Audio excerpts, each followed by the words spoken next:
Now, the greatest radio shows of all time. Suspense. The Shadow Node. Washington calling David Harding, counter-spy. Classic radio theater. The Great Gildersleeve. Fibber McGee and Molly. Dragnet. Gunsmoke. The Lone Ranger. Now, step back into a time machine with your host, Wyatt Cox. Good evening, friends of the Inner Sanctum. Crime, drama, and Western adventure this hour of classic radio theater. We'll hear from Staats Cotsworth as Casey crime photographer, Larry Thor as an episode of Broadway Is My Beat, William Conrad in Gunsmoke, John Daner as Paladin in Have Gun Will Travel, and the latest of Urban the Lion with Lum and Abner. That's all coming up on this Monday. This is the 20th day of November, 324th day of the year, 41 days remaining. Francisco I. Madero issued the Plan de San Luis Potosi, in 1910, denouncing President Porfirio Diaz, declaring himself president and calling for a revolution to overthrow the government of Mexico, effectively starting the Mexican Revolution.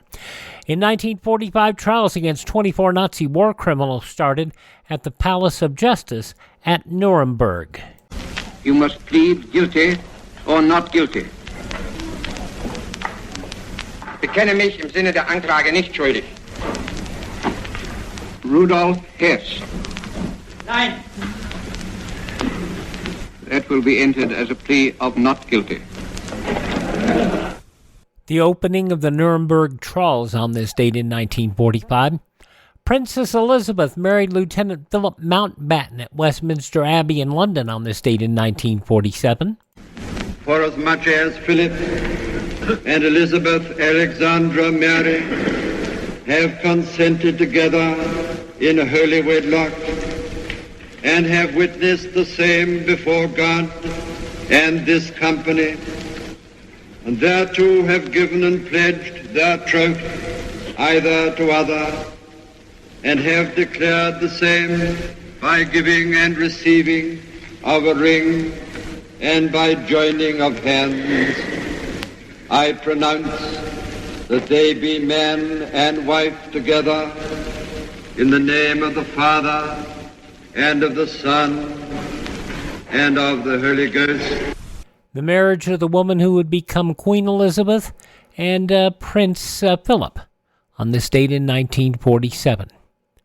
Let's see, it was on this date in 1955, Bo Diddley became the first African-American performer to appear on The Ed Sullivan Show. Apparently, Sullivan infuriated when Diddley sang his self-titled song instead of Tennessee Ernie Ford's hit 16 Tons. 1955, RCA offered the $35,000 contract for Elvis Presley. That would be over $340,000 today. In 1962, the Cuban Missile Crisis ended in response to Soviet Union's agreeing to remove its missiles from Cuba. President Kennedy ended the quarantine of the Caribbean nation. Cabaret opened on the stage at the Imperial Theater in New York City. In 1974, the Department of Justice filed its final antitrust suit against AT&T. The suit led to the breakup of AT&T and its Bell system. 1982, Andy Kaufman forever voted off Saturday Night Live by a live phone poll. In the U.S. on this date in 1983, an estimated 100 million people watched the controversial made-for-TV movie The Day After, depicting a nuclear war and its effects on the United States. President of the United States.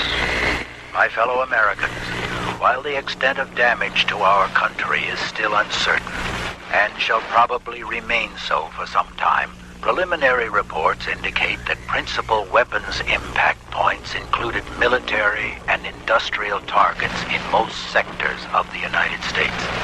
There is, at the present time, a ceasefire with the Soviet Union, which has sustained damage equally catastrophic. The show was horrific. It showed dramatic damage. But the interesting part is a lot of people, myself included, believe the show did not reveal what would really happen in the case of a nuclear conflict. It would be far more serious. The search for extraterrestrial intelligence, SETI, founded on this date in 1984. Microsoft Windows 1.0 released on this date in 1985. DOS was still where it was, baby. In Washington on this date in 2001, President George W. Bush dedicated the Department of Justice headquarters building as the Robert F. Kennedy Justice Building, honoring the late senator on what would have been his 76th birthday. In 2003, Michael Jackson arrested by police on charges of child molestation, later acquitted. Passing away on this date, the very funny Alan Sherman, the director of MASH, Nashville, got an honorary Oscar, Robert Altman, and game show host Jim Perry. Card Shark, Sale of the Century, a great performer. Now, birthdays today include Alistair Cook, the journalist, actress Judy Canova, politician Robert Byrd, comic actress Kay Ballard, also British actor Richard Dawson, probably best known for his time on The Match Game and on The Family Feud. Super Dave Osborne, Bob Einstein, born on this date, and the Allman Brothers, Dwayne Allman, also born on this date. She got an Oscar as Blanche in Bonnie and Clyde. Estelle Parsons, 96 today. Mom always liked him best. Dick Smothers, 85 today. President Biden turns 81, as does the Spirit in the Sky, Norman Greenbaum, 81 years old. From Hill Street Blues, Veronica Hamill, 80. Musician Joe Walsh, Life's Been Good, he's 76. From Rhoda and Younger, Richard Masur is 75. From 10 and Bolero, Bo Derek, 67. From Community, the host of Ease the Soup, Joel McHale, 52. Country's Dierks Bentley is 48. Country singer Josh Turner is 46. From My Name is Earl and the League, Nadine Velasquez is 45. From the musical group Girls Aloud, Kimberly Walsh is 42. From Cinderella Story and The Hills Have Eyes, Dan Bird is 38. From Glee, Ashley Fink is 37, and from True Blood, Amelia Rose Blair is 36. Those some of the people who celebrate the 20th day of November as their birthday. If this is your birthday... Hi, we're the Four Freshmen, and we just want to say, Happy birthday to you! We get started in a moment here with Staats Cotsworth as Casey crime photographer from 76 years ago, November 20th, 1947, here on Classic Radio Theater with Wyatt Cox.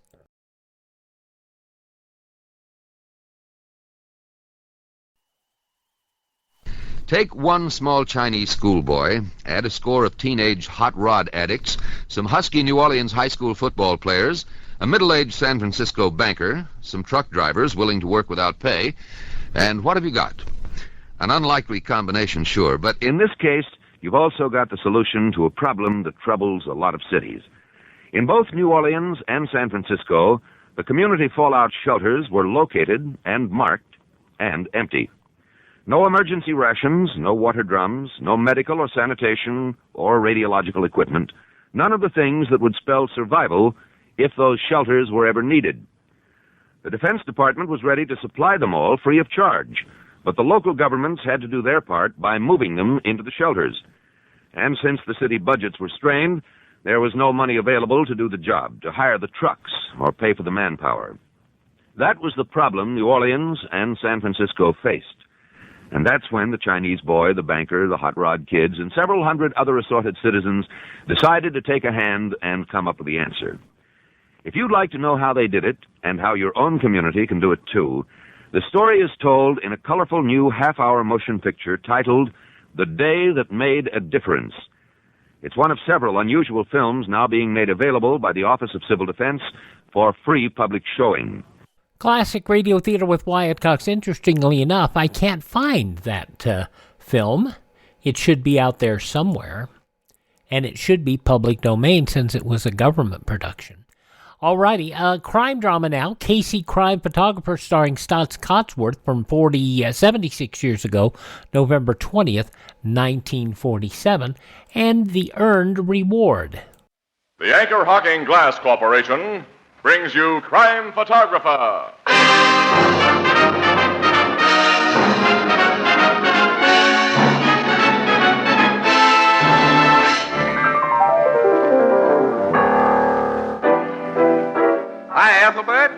Casey. What did you think of the royal wedding? Oh, Casey, it's a shame. I couldn't get off to go to it. You? You mean you got an invitation? Sure, I've known him for years. You know Mountbatten? Mountbatten? Yeah. No, I mean Henry Royal. You know him, the cop on the beat here. Oh, I thought for a minute you were famous. Oh, Casey, but Ethelbert is. You know, he works for Anchor Hocking, the most famous name in glass.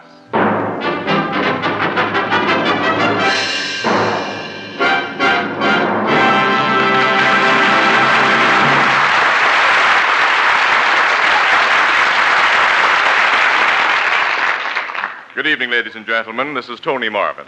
Every week at this time, the Anchor Hocking Glass Corporation of Lancaster, Ohio, and its more than 10,000 employees bring you another adventure of Casey, crime photographer, ace cameraman who covers the crime news of a great city. Written by Alonzo Dean Cole. Our adventure for tonight, Earned Reward.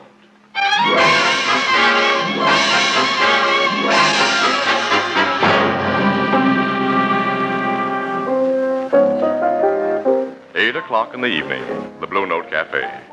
Casey, camera slung over his shoulder and a heavy equipment case resting beside his high stool, is sitting at the bar when a little man carrying a similar press camera and photographer's case enters from the street and... Hello, Casey. Shorty, glad to see you, fella. I thought I'd find you here. You wanted to see me?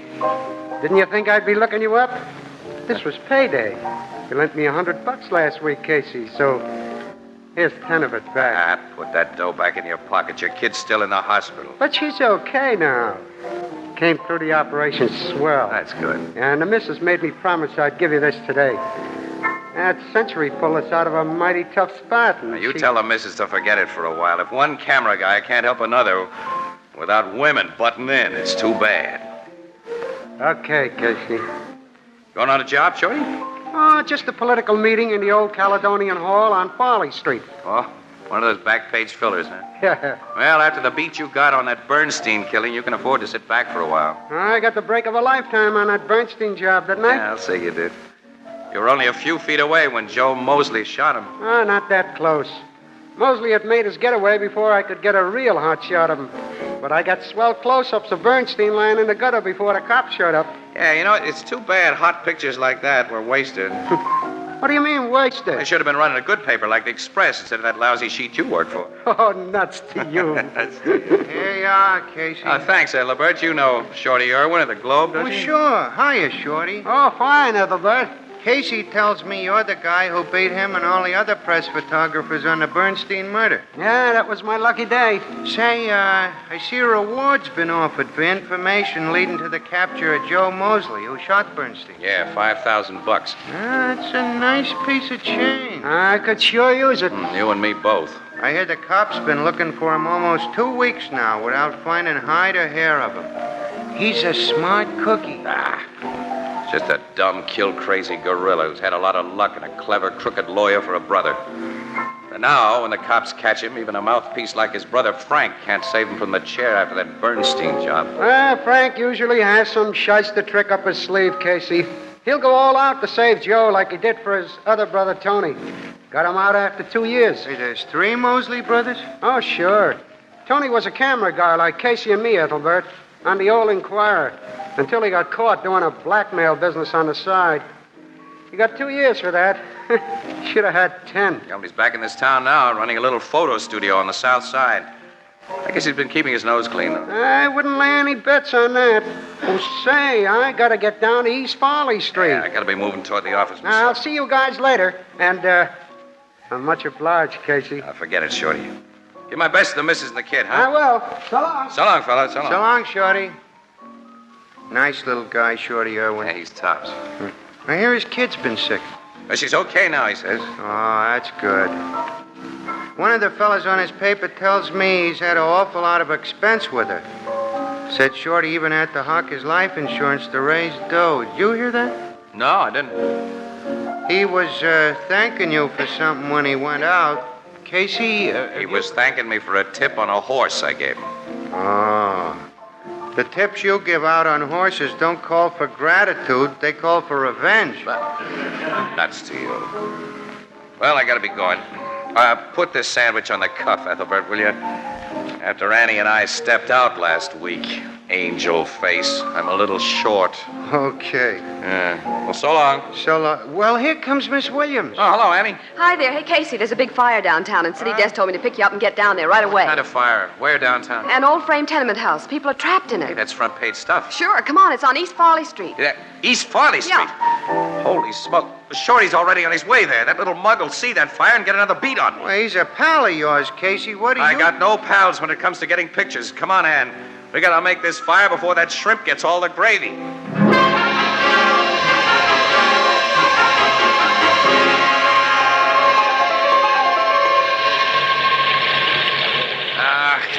Annie, we missed the best part of it.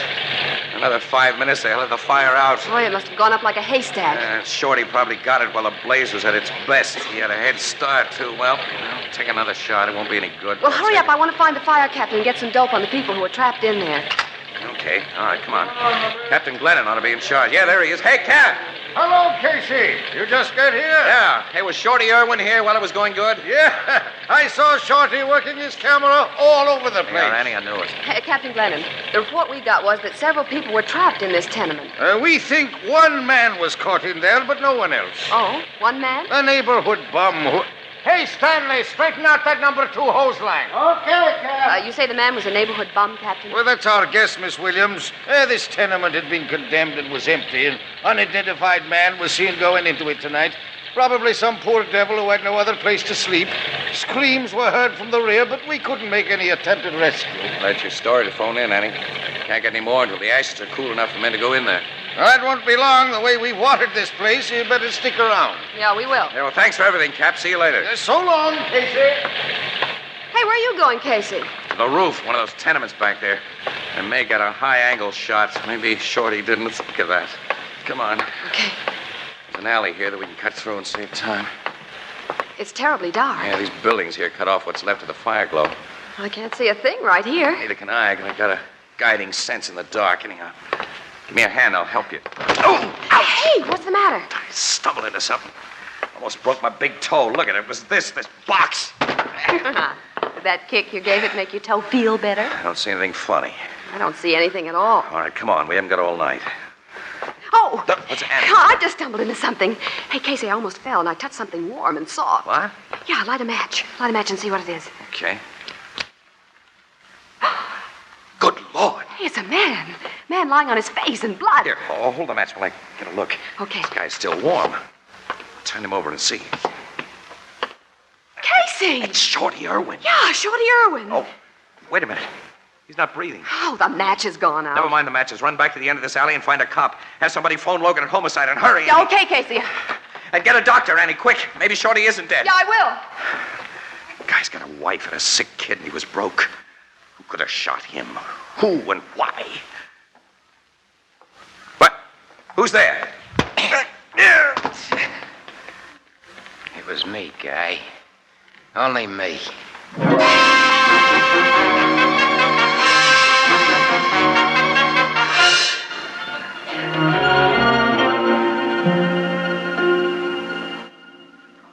My head. All I know, Logan, is that I heard somebody moving just behind me, and then something hit me. According to the doc, it must have been the butt of a gun. Oh, Casey. Gee, we thought at first that you were dead, too. What? Shorty is dead, huh? Yeah. 38 slug got him in the back. Went through his heart. Who could have killed a harmless little guy like him? The same one who slugged you, Casey, from the looks of things. Yeah, but who was the killer, Logan? Haven't you found any leads? Not yet. How long have I been out? Almost half an hour, Casey.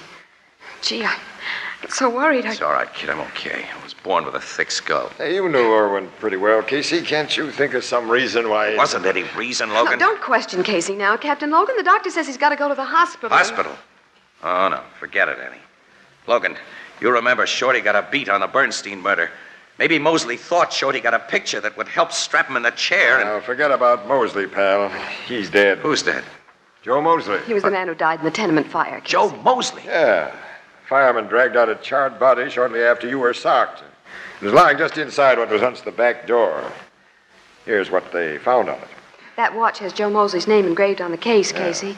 And the diamond ring has his initials inside. And there was some fancy bridge work in the mouth of the remains that I'm pretty sure was Mosley's. It replaced some teeth that I personally had the pleasure of knocking out when he resisted arrest one time. And he was hiding out in that abandoned tenement. Yeah. And now the state won't have to burn him. Well, then who killed Shorty? We'll find out. Yeah. Well, I gotta get back to the office. Joe Mosley's death and poor Shorty's murder make feature stuff of these bum pictures I got of this fire. No, you're waiting here for the ambulance. Oh, no, I'm not. Oh, now, Casey, Logan, please. give me my camera and my plate case. Hey, listen, pal, you ought to take Wait, it. nuts. Where's my stuff? Where is it? Well, here's your tools. All right. Casey, don't... Why should I go to the hospital? Lie there and think about that nice little guy, Shorty Irwin. That some louse shot in the back.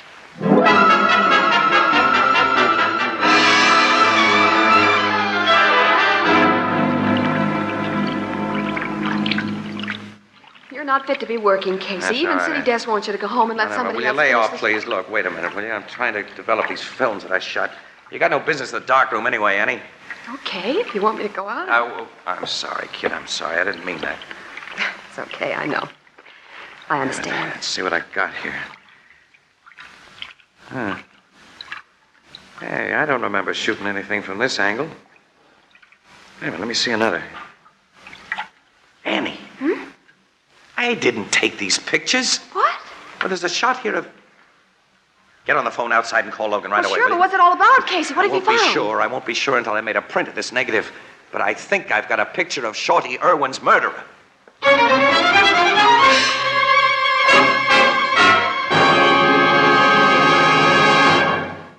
Our story will continue in just a moment. Do you know how to make breakfast toast more appealing, more satisfying? Well, here's a gratifyingly simple trick. Set out a lot of jams, jellies, and marmalades. Now, not just one, but a wide selection. And see how your family responds to that symphony of taste and luscious color. And see how they smile and reach for another golden slice of toast and another. And it's so good for them, too. Now, that's the way to start the morning right. That's the simple way to supply quick energy for an active day. Yes, you can add a magic touch to any ordinary meal when you serve a gleaming assortment of fine preserves, jellies, and jams for breakfast. Now, quite naturally, the packers of these fine foods, the preserve industry of today, bring you their colorful products packed in glass. And they know, as you do, that glass completely safeguards wholesomeness and flavor.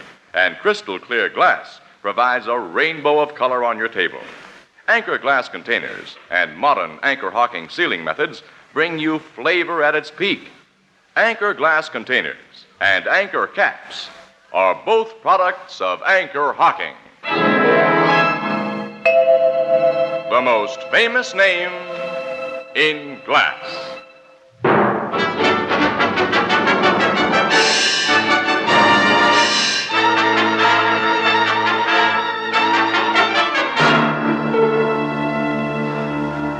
How'd you get this picture, Casey? Logan, I didn't get it. Shorty got it. Shorty? Look, what did you do with the other equipment case, Logan? The one that you thought was Shorty's. I must have been so groggy. We opened it and found it empty. All the film's gone.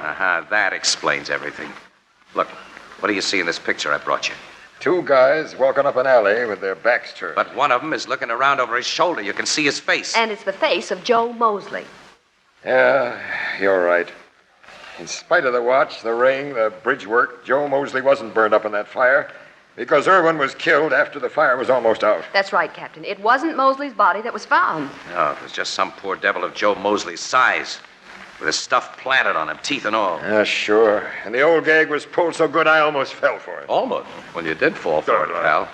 Joe Mosley's brother, Frank, the lawyer's a smart guy. Frank knew that Joe couldn't beat the Bernstein rap once you cops got your mitts on him. His only possible out was to make you think that he was dead, so he framed that fire. You think the other guy in this picture is Joe's brother, Frank? Sure. His face doesn't show, but he's Frank's build. If we can prove Frank was with Joe, we can nail him, too, as accessory.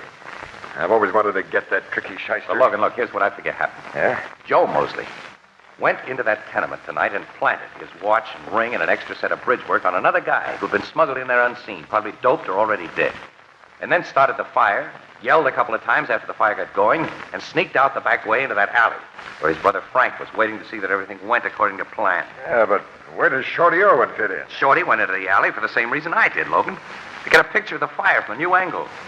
He saw Joe and Frank up the alley where the fire glow made it bright, and he probably thought of that $5,000 reward. He was a camera toter, so his first instinct was to get a picture first.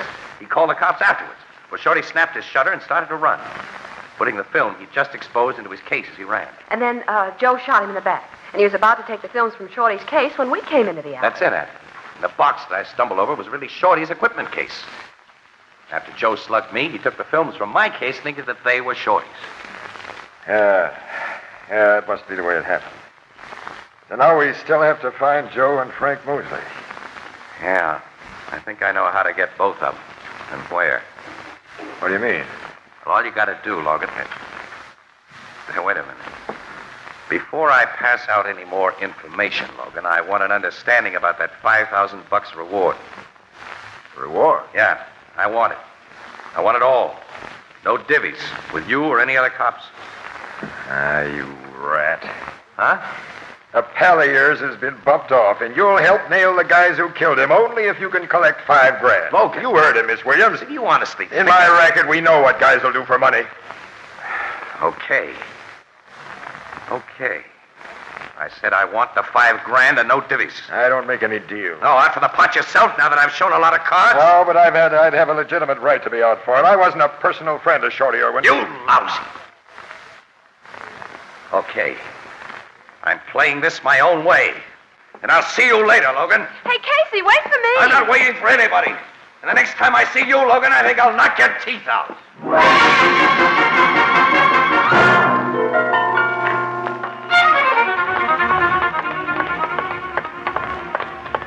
Casey, where are you going? To get in my car, Annie. Go home, please. I'm going with you. You know Logan didn't mean what he said. Didn't he? No, he couldn't have. He spoke of it so suddenly, Casey, out of a clear sky. It took him by surprise. And, why are you so interested in that reward? You figure it out for yourself, honey. Here's the car. Better take a cab home. I'm not going home. I'm going with you. Okay, if you want to stick your neck out, get in. I don't think I'll enjoy your company, but I will go along with you to satisfy my curiosity. It's your neck and your curiosity. Where are we going? To the south side and through red lights. What's on the south side? A photographer's studio. Run by a guy who calls himself Jackson.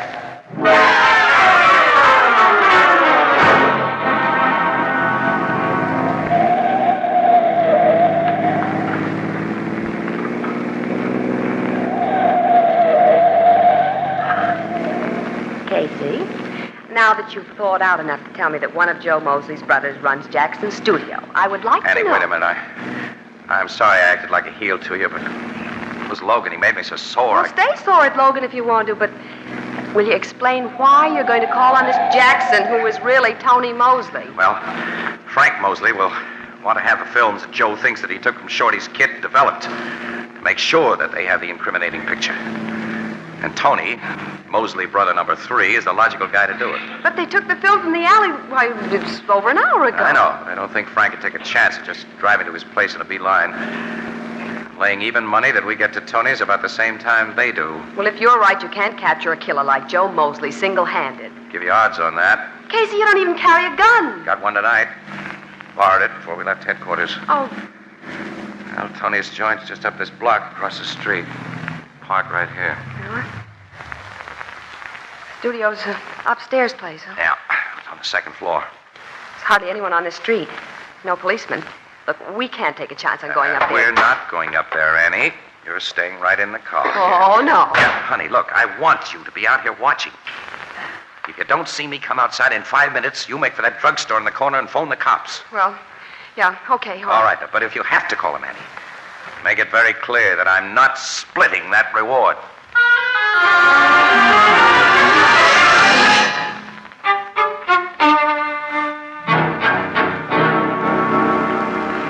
Well, have you developed every film, Tony? Every exposed one you brought me, Frank. Joe, there's nothing but pictures of the fire here. I see. Maybe I rubbed out that little guy for nothing, Frank. Yeah, but we saw him with his camera pointed at us in that alley. You're so brainless, you rubbed out Bernstein before witnesses. So that even a lawyer like me can't make a jury believe you didn't do it. Now I think you've done something dumber than usual. Only you can't figure out what. Stop calling me dumb, Frank. Shut up, you screwball. Now let me think. Now then, that other guy, the one you slugged in the alley. You don't know who he was? How could I know? It was pitch dark. It was with a girl, you told me. Didn't you hear them say something that might... She called the guy, Casey, I think it was. He seemed to know the guy I just shot. She called the guy Casey, Joe? Yeah. I know. Casey, Morning Express. Sure, he's the answer. He'd carry an equipment case. Those were his films you got, Joe. Then the film you wanted, Frank? The cops probably have it by now. Hey, we gotta make tracks and fast. Then get out of my studio. Here, quick. I don't want to be mixed up in your murder. Yeah, we're going, Tony, we're going. But burn those films you developed and forget you saw us tonight. No one will learn anything out of me, Frank. But you and Joe, get out. Get out. Come on, Frank. Wait a minute. It's our auto horn. Schultz's signal. What do you mean? We left a lookout in the car, Tony. That horn meant somebody's coming up here. Cops will trail you to my place. No. That signal don't mean cops. Joe, I'll open the door quick. You take care of whoever's coming up the stairs, but no shooting unless you have to. Yeah, okay. All right, open the door. Bring up your mitts, guy, and quick. Drop that gat in your hand. I'll let you have it. Okay. Never had any luck packing a rod. Shut up anyway. and step inside and keep quiet. Frank, it's Casey. I know. How are you, Frank? Hello, Tony. This mug with a gun, of course, is brother Joe. Huh? What were you doing on them stairs? I was coming up to have Tony take my picture. A wise guy, ain't Shut you? up, Joe. Where's the film, Casey? What film? Come clean. I figured out what happened. Yeah, I guess you have. Well, the cops have the film, Frank, and the cops have this joint surrounded right now. Frank. Now take it easy, Tony. That bluff won't work, Casey. We have a lookout on the street who would have let us know if any cops were around. Just as he tipped us to expect you. Oh, yeah. Should have thought of that. Guess that sock on the head Joe gave me didn't do my brains much good. You're gonna get more than a sock on the head this time, wise guy. That's right. I can guess why you had a hunch to come here, Casey. But I can't figure out why you were sap enough to come along. You know, you put yourself in quite a spot now. You better not pull any rough stuff, Frank. I wasn't such a sap as you Hold think. it. Someone's coming up the stairs, Frank. Yeah, I hear him. This guy makes a whisper, Joe. You know what to do. Yeah. Hey, Schultz didn't give us any signal. What? Yeah, Schultz's knock. Go on, let him in. Oh, you look at her. Yeah. Let me in, guys. Okay, Schultz. Hey, who's a dame with you? Casey. Annie. Get in there, lady. All right. I saw the big guy leave the skirt in the car when he started up here, boss. So after I gave you the signal, I kept an eye on her. She started toward the drugstore where there's a telephone a minute You ago. put a gun in my back, Casey. That's all right. Well, you done a nice job, Schultz. Well, Casey, if you depended on this girl to bring the cops, she won't now. Gee, I'm sorry, Casey. You two have acted so dumb in coming here alone. I got an idea you've been even dumber. That you didn't turn that film over to the cops. You're wrong, Frank. Captain Logan of Homicide has got that Nuts. film. If he knew about it, he'd have come here with you. Now, listen. You listen to me.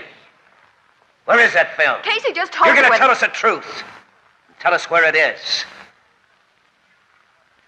All right. Joe, you know how to make them talk. Yeah, I know. And start with the dame. Right now. Oh, keep the guy covered, Schultz. He was too slow, Frank. Breaking my arm, boss. Get my gun. Shoot! I'll fix him, Frank. Casey, let go! Got it. Now, Mr. Casey won't bother us for a long That time. mug socked me before I KO'd him with my gat. No one socks Joe Mosley and gets away with it. I'm gonna beat his head in. No, don't hit him again, Just don't. watch me. Hey, Joe's been shot. Pick him up, you guys. Get the cops! Hey, they're at the window and at the door. When your lookout came up here with Miss Williams, Mosley, it gave me a chance to post my You men. killed Joe. You killed my brother. I've saved the state expense. You see? And if you make a move that gives me any excuse, I'll save it another bill for juice. Get the cuffs on him, boys. Logan, how did you know we came here? There's no way of keeping you quiet tonight, is there, Casey? You've recovered from another knockout. My head. Gee, Casey. That's all right, Eddie. I'm okay. Logan, I ask you, how did you know? I simply followed your car, you sap. You didn't think I'd let a bloodsucker like you collect the $5,000 reward. I see. It's all yours, Logan. You won it. You earned it. Only you wanted it. For Shorty Irwin's widow. What? Well, she's going to get it. Logan. I knew that was your idea from the first. And I got sore at you for trying to make a deal with me instead of coming clean. Shorty's picture earned that reward for his family, no matter what anyone did afterward. And the next time you infer that I'd cheat a widow and a kid, I'll knock your teeth out. Okay, Logan. I got it coming. Only just the teeth, please. Please don't anybody sock me on the head again tonight.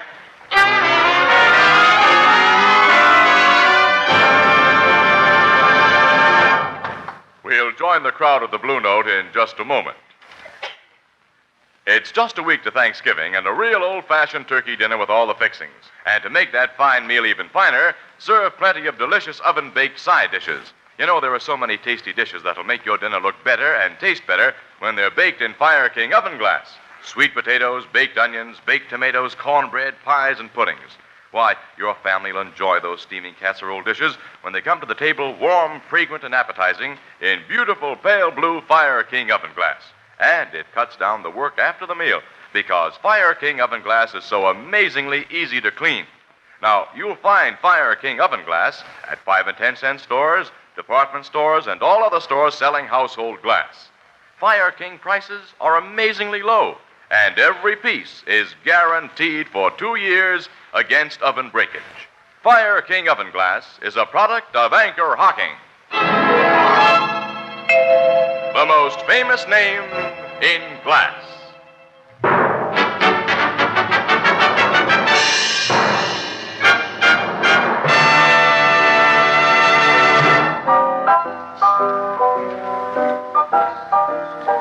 Hello, Miss Williams. Captain Logan. Hello, Ethelbert. Say, where's Casey? He's home in bed, Ethelbert, on Dr. Logan's orders. You sent the guy to bed, Captain? That's right, Ethelbert. And the 2 men I assigned to take him home have orders to make sure that's where he goes. What's so funny? Hey, look who's coming in the door with those bandages on his head. What? Casey! Hiya, folks. Meet my pal. Sergeant, I thought I told you to see that Casey... Wait a minute, Logan. That's not their fault. What do you mean? They brought me here. This is where I told them I live. Why, All right. Set him up, Ethelbert. A guy who earns a $5,000 reward can afford to pay for it. These are on you, Casey. $5,000? Ethelbert, can you lend me $5 more? I'm still flat.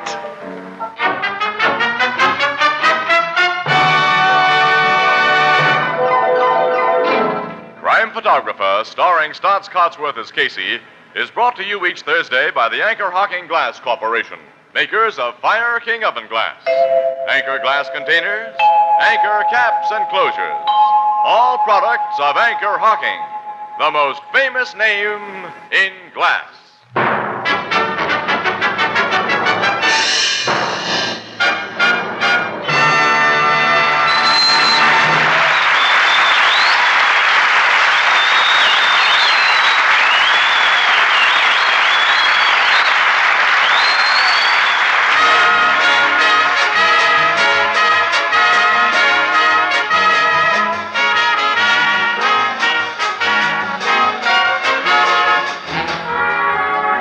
Photographer is directed by John Dietz. The original music is by Archie Blyer, and the program features Miss Jan Miner as Anne and John Gibson as Ethelbert. Herman Chittison is the Blue Note pianist. This is Tony Marvin saying goodnight for the Anchor Hocking Glass Corporation of Lancaster, Ohio, with offices in all principal cities of the United States and Canada.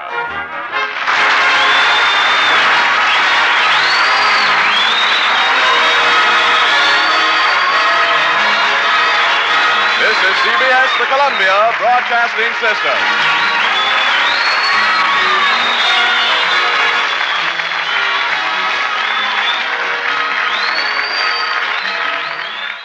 "76 years ago, November 20th, 1947, Casey, crime photographer, here on Classic Radio Theater with Wyatt Cox. Up next, the Elliott Lewis-produced Broadway Is My Beat, starring Larry Thor, from 70 years ago, November 20th, 1953. That's up next here, but first...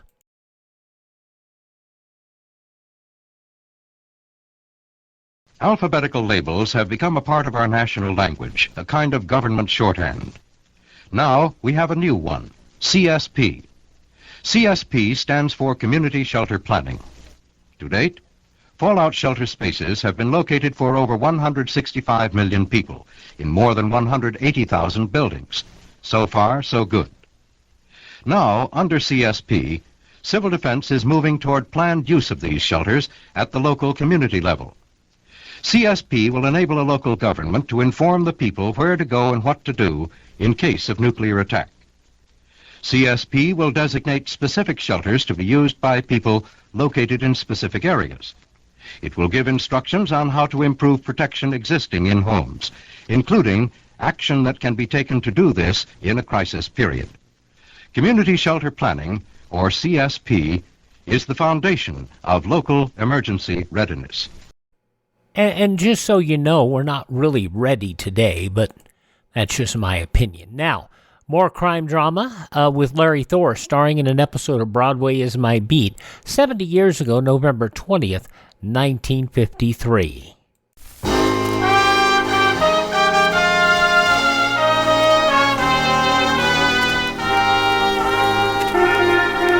Broadway Is My Beat, from Times Square to Columbus Circle, the gaudiest, the most violent, the lonesomest mile in the world.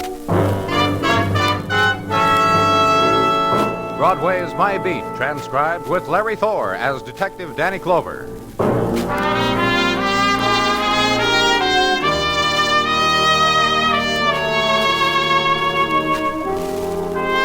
The days pass quickly on Broadway now. It's November, and the time clock people go home in shadows. Even autumn is slipping away, and it's got to be done quickly now. Fast drink, fast shower, quick phone call, and out into the swarm.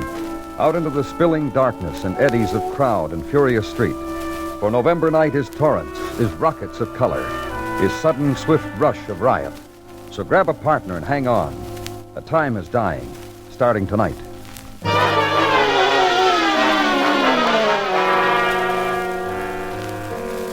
And where I was, and Detective Muggavan, apartment in the West 30s, the quality was of midnight, of every light being turned on to flood it out. Midnight, and the quality of death. And the man in pajamas. I hit him over the head with this. I hit him and I killed him. And his wife, nightgown and robe. And I... You just take it easy, honey. What were you going to say, Mrs. Cordell? Nothing, that I was the one who called the police, that's all. Yes. I slugged him and she called. You? Lieutenant Clover. You know his name? He told you his name. Lieutenant. Yeah? When are you going to get that man out of here? When's the meat wagon coming? That's what you call it, isn't it, meat? Ray, stop it. Let's run it down, Mr. Cordell. Run it down. That's what we call it when we want to find out it's what... It's obvious. Run it down. Make a pot of tea, Virginia. What? Tea, coffee, something, a drink, something. Yeah, sure. Don't bother, Mrs. Cordell. You just stay right there. All right. But listen, can't you get that man out of here? You know the man your husband killed this evening, Mrs. Cordell? Know it? What do you call it when they're like you, Lieutenant? A cutie or something? What? Look, Mr. Cordell, a man is slugged to death in your apartment. A man, according to identification found on his body, whose name is... Lou Martin. Yeah, that's right, Lou Martin. Well, sure it's right. The lieutenant picked up his wallet out of his coat, pulled out a card, and yelled Lou Martin. Also that he's from Akron, according to his business cards. Okay. What was he doing here? I was in the library reading a book, and I dozed off. Right, Ginny? Right. Ginny was here in the bedroom sleeping, right? That's right. And then she screamed. That man was bending over me. What would you do, Lieutenant? You're married to a woman, and she screams in the middle of the night that there's a guy in her room, and by golly, there is. What would you do? Just tell me what you did. I grabbed the andiron and came running. I gave him a hit. That's what I did. Yeah, you really did. Can't you get him out of here? After a while. This room will have to be photographed, and... Then we'll have to be questioned again. Yeah, you will. Ray. It's all right, Jenny. I don't mind. I don't mind it at all. That's not what I mean. Jenny. Jenny, you're shivering. Oh, come here. Come here. Better? Sure it's better. This is what you meant, isn't it? Sure. Sure it is.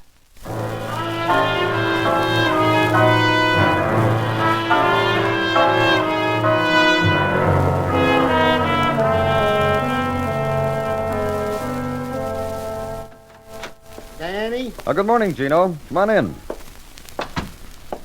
How do you feel? Well, this is a warming note if I ever heard one. Huh? Good mornings and how do you feel? Fellow to fellow. The pause in the day-to-day hurly-burly to inquire. The need to know how a friend is faring. Look, answer the question, Gino. How do you feel? Fine, thank you. And you? Fine, thank you. Good. Let's get to work, shall we? I don't see why not. However, Danny, there's not a whole lot to report. Dr. Sinsky is at autopsy at the moment, and no word so far from him. However... Just go on, Gino. Well, nothing, except the hotel which registered Lou Martin before his death has been located due to the diligent efforts What's the name of the hotel, Gino? The Easterwood, Danny. Uptown, East 75th. Well, thank you, Gino. Of course. Squad car and ride uptown, then. Through bright glintings of November streets, through quick fusion and drift of November color, with brown haze and yellow sunlight and gray stone, and black winter's coat and poodle, snow white, held against the pallor of a woman's face who waits for a traffic light to change, watches it change, shifts the poodle to warmth of the other cheek, waits again, and a gentleman tips a Homburg. Turn then into the side street of the Easterwood Hotel, and park and enter the lobby, which is late autumn performance of loiterers, of November's transients, of permanent residents who sit on edge in split leather chairs and compare watches with the dubious statement of the hour as written on the face of the lobby clock. And show the badge, spell out the name of a man dead, and be told, room 3A, down that corridor where Mr. Ramsey, the manager, is, where if you have questions, Mr. Ramsey is the man.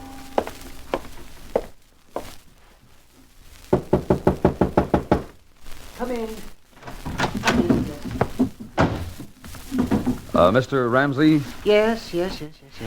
And you? Police. Good. Then you can help me. Help me with all this... With what? With what? By the gathering together and putting away neatly of all these things of Mr. Lou Martin's. Now, these shirts and underthings, they go into that suitcase over there. And these... Just let them alone, Mr. Ramsey. Let them alone? Why, you don't understand. It's a service I perform. For the dead? For the dead. For when things happen to one of our transients, as happened to Mr. Martin, I make a checklist against any future legal squabbles that might arise. I ship the things on to their homes or wherever is stated on the register. I enjoy doing this small thing for... Where were you going to ship Mr. Martin's things? Where? Why, to his firm in Akron, of course. Well, here, I'll show you. There, have yourself a look.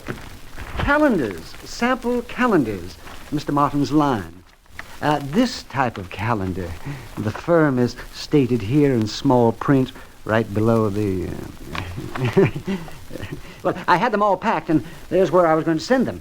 And this hotel? This hotel, I may say, was Lou Martin's home away from home, twice annually. Then you can tell me something about Lou Martin. About Lou Martin? Not I.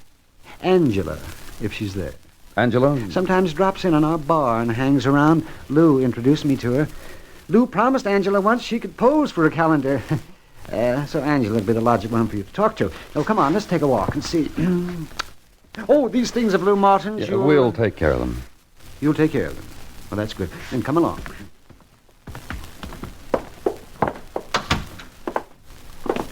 If you'd care to tell me how Lou Martin died, the paper was quite vague on certain details. Forget it, Mr. Ramsey. Of course. Forget it. Boy, you boy, those things of Lou's, don't ship them. This policeman's going to take care of them. That's our best boy. Come on.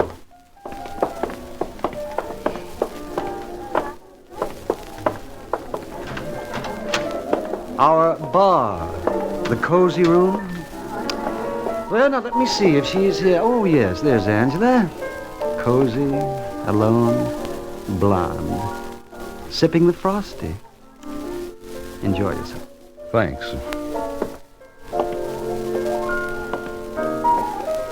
I saw the tout point you to me. My frosty... There. My frosty's dead. It's what I'll have. Another frosty, please. I'm from the police. They don't allow dancing in here. See the sign? No dancing, it says. Mr. Ramsey told me you knew Lou Martin. Hip, hip, hooray for Mr. Ramsey. What about it? You think I'd ask you to buy me another frosty? Lou wasn't dead. If Lou wasn't dead, he'd be sitting right here by my side, buying me everything I need in the world. Lou wasn't dead. You two got along fine, huh? Very fine. Every 2 months for the year I worked here, for 3 years, twice a year. That's 6 times we got along very fine. There was red circles around the days when, on his sample calendars. Did he ever tell you anything of robberies he was involved in? Any prowling? No. Lou never told me he was a burglar, a thief by night, a night rider. He never told. Well, I see my time is running short, and I must bid you... Joe, hit me with another Frosty. Hit me, baby.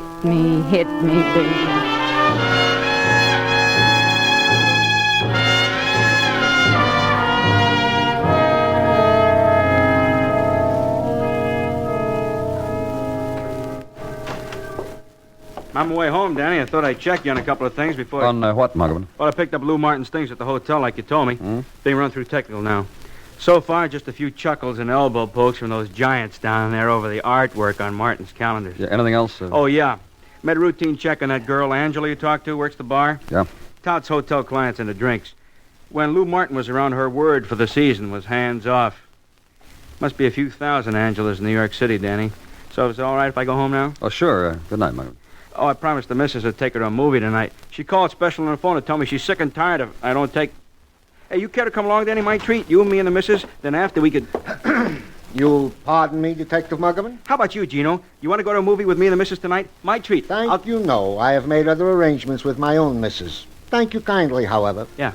Danny. Yes, Gino. Just came in, riot call from a neighbor in the apartment house, 1832 West 35th. A woman is screaming. West 35th? Hey, that's... Exactly, the apartment where last night Mr. and Mrs. Ray Cordell killed that robber. I thought, Danny, you would I'll take it with you if you want, Danny. No, you take your wife to the movie. Thanks anyway.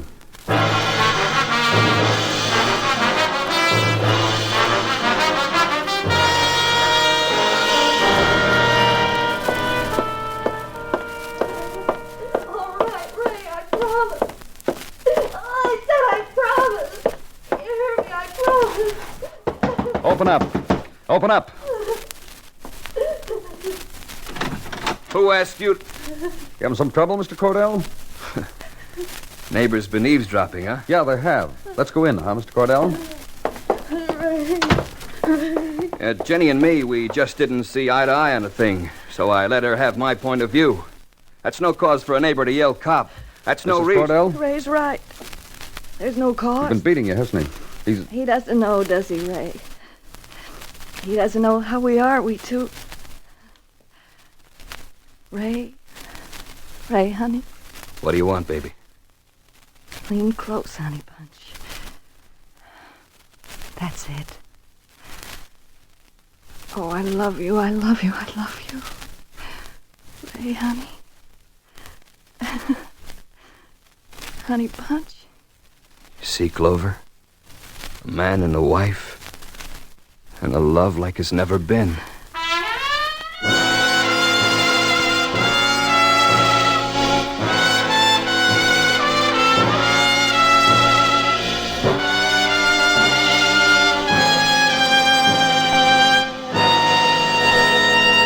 You are listening to Broadway Is My Beat, written by Morton Fine and David Friedkin, and starring Larry Thor as Detective Danny Clover. This message comes to you from CBS Radio, where day and night, every day and every night, America listens most. We're proud of our responsibility for broadcasting news, entertainment, and public service programming to more people. And we're constantly trying to make our programming worthy of more and more listeners. For instance, have you heard some of our most recent newcomers, brought to you by most of these stations?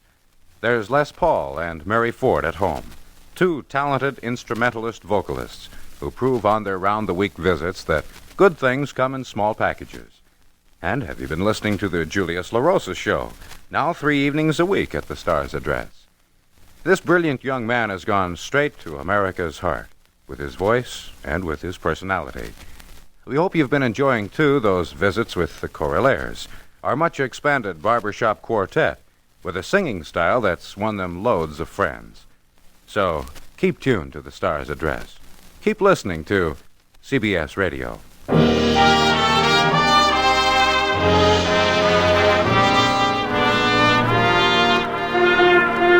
November night at Flood, and the mood is already set on Broadway.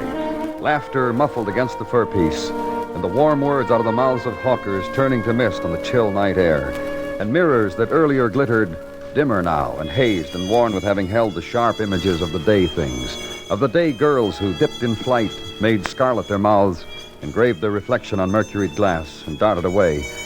And now the replacements moving in, shadow and reflection and night images floating under glass. Mood for November. And where I was, the mood, loving. Honey bunch. You are my own true bunch of honey. And the gesture, gentle. My fingers on your lips, baby. And repeat after me. Mr. Cordell. You're spoiling it, Clover. You're insensitive. A little while ago, you were beating her up. And what Ginny needs right now is a sensitive man. Like you. Like me, baby. You want to tell me about it here, Mr. Cordell, or would you... You leave my Ray alone. You leave my honey bunch alone. There's a red welt on your cheek, Mrs. Cordell. That where your husband slapped you? Come on, Mr. Cordell. Now, you just wait. I had it coming to me. What? I had it coming what Ray did. Why? Well, for one thing, I'm not as educated as Ray is. Sometimes I act real stupid like I just did a little while ago. And I yelled at him. And it made him mad. And another thing. What? He doesn't have to say he's sorry to anyone. Not you, not me. All Honey Bunch has to do is... Love you, baby. Yeah. Yeah.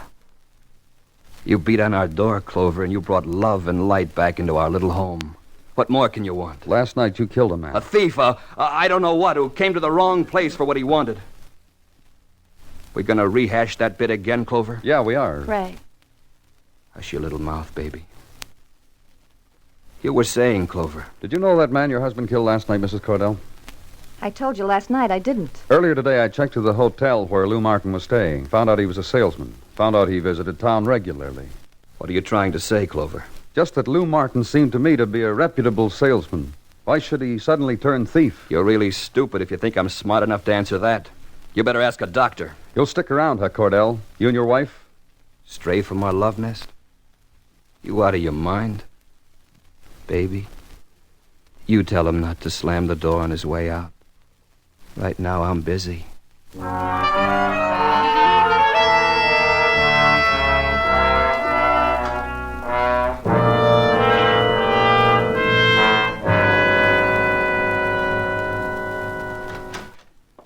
Few things, Danny. Oh, what things, Oh, this for one. Report from Dr. Sinsky.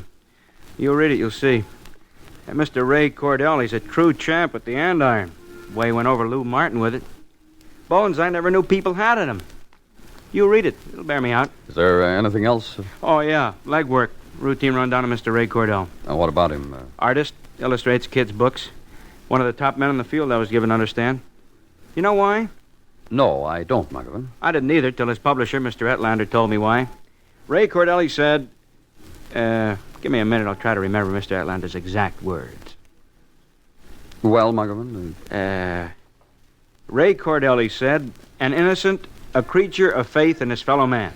A man who looks at the world through the window of the eyes of a child. That's why. Well, thanks, Muggavan. That's, Oh, one more thing, Danny. The publisher gave me the names of two people he works with most of the time who wrote the kids' books. Cordell illustrates them. Well? I call these two people Bobby and Essie Goodhue. Brother and sister.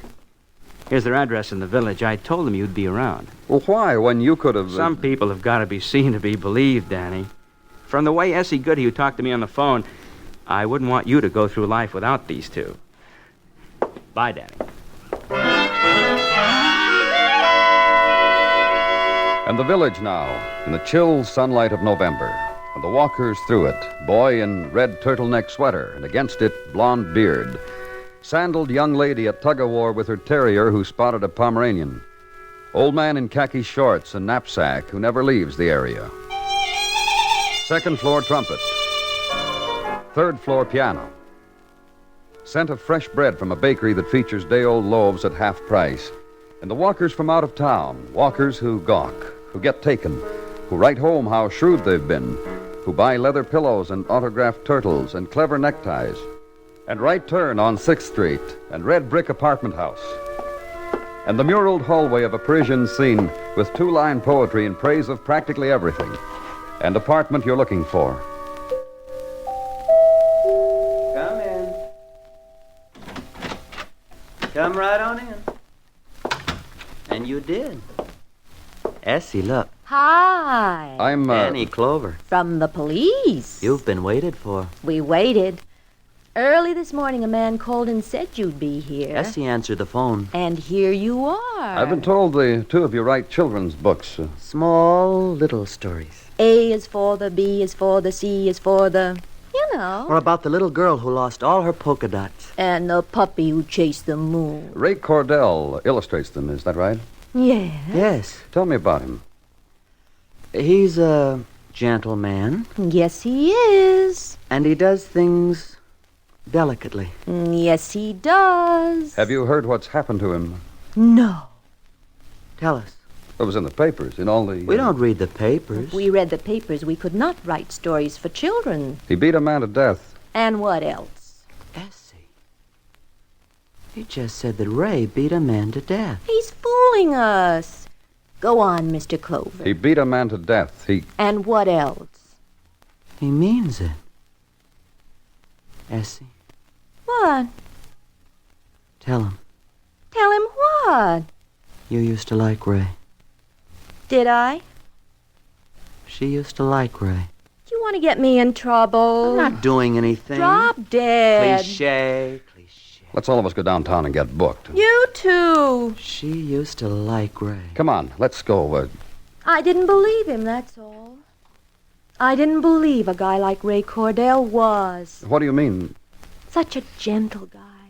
Sweet. Oh, my little baby. Get away, beat it. Look, you two. Ray Cordell was afraid of girlies. What else am I going to tell you? Real shy. I went out with him a few times and got tired of waiting. Meek, mild. Oh, come on, let's have some words, Ryder. Meek and mild are very nice words. Meek and mild. I like what you said before, too. Scared of dames. Then how do you figure he got married? He didn't have a chance. True lady gives a fellow a chance. Ray didn't get one from her. From his wife, you mean? Of course. Surely. Certainly. You see? We were there. What are you talking about? When it happened. She was all over him with her tricks. She didn't give him a chance. We saw. You saw what? When he met her. You saw what? A little bar, and she was sitting there. Just sitting, Virginia had tricks. That's not fair. Where was this? Little bar we used to like to go to. Long ago. Ages. Year or two ago. In an awful hotel. The Easterwood? The Easterwood? The Easterwood. Thanks. Bobby, he's going. Bye.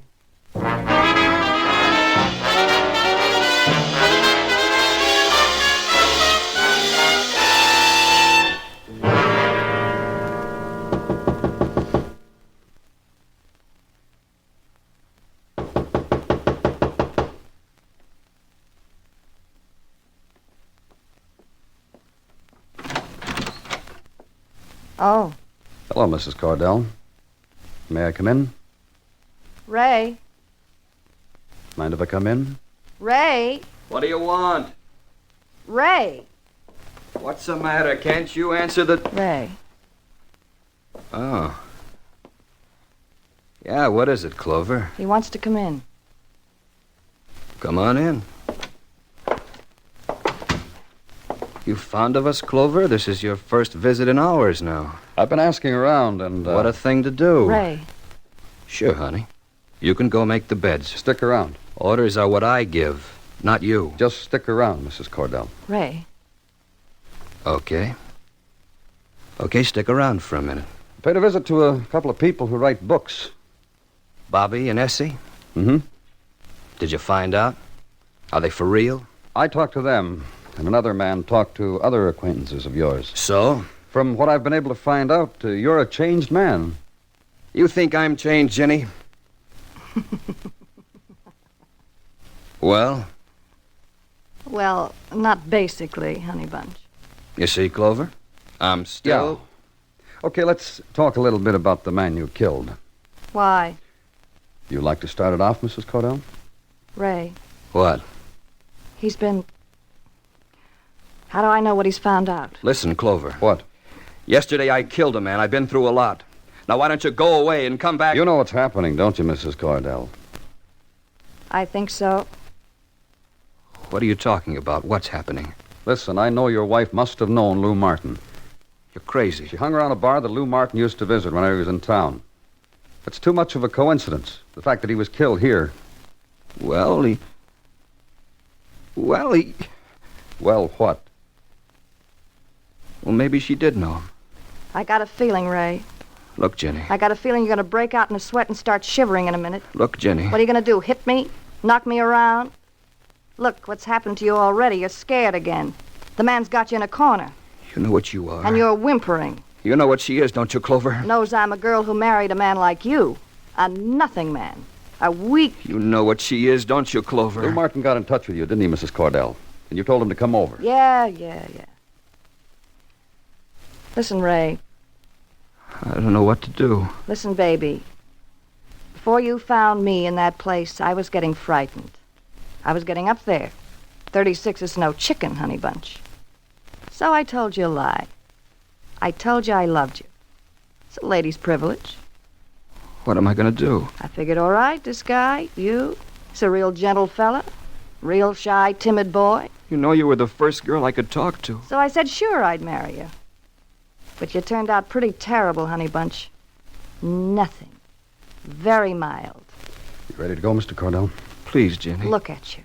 Please. Listen, you didn't have to come home when you did, find Lou with me. You didn't have to do that. Jenny. But after you killed him, boy, up till 5 minutes ago, boy, talk about a fella.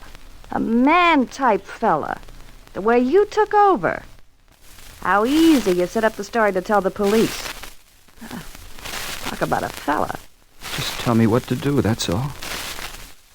Go with the man, honey bunch. Go on. Go on. Move.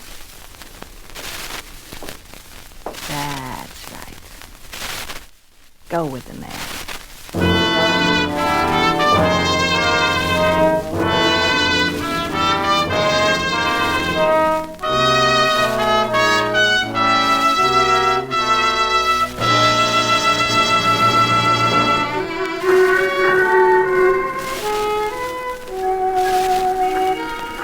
When night turns into Broadway, the street plumes into flame, flings reflections hard into the shadows. It's the dream. It's Blair that ebbs and screams again, and faces darting, wavering, lost forever. It's Broadway.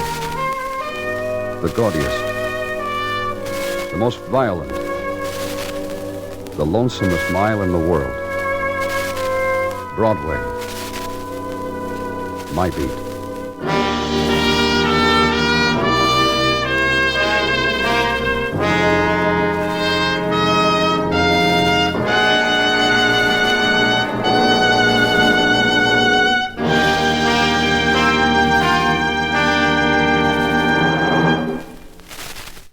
Broadway's My Beat stars Larry Thor as Detective Danny Clover, with Charles Calvert as Tartaglia and Jack Crucian as Muggavan.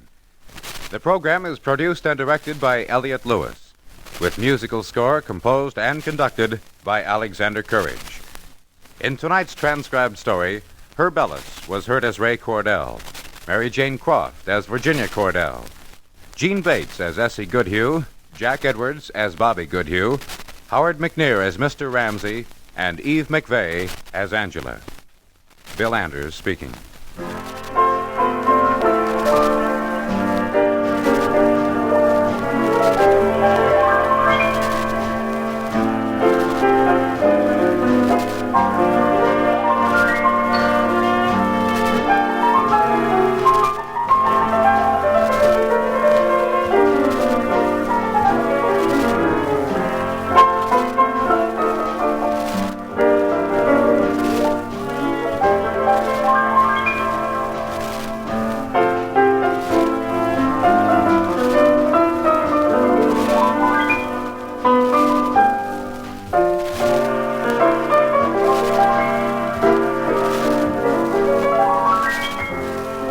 Doctors estimate there are more than 1 million undiscovered diabetics in America who are living and working below par because of their ailment. This week, annually observed as Diabetes Week, a campaign is underway to locate undiscovered diabetics for their own present and future well-being. If yours is one of over 800 communities making diabetes tests available, take advantage of the occasion to test yourself and your family to be sure.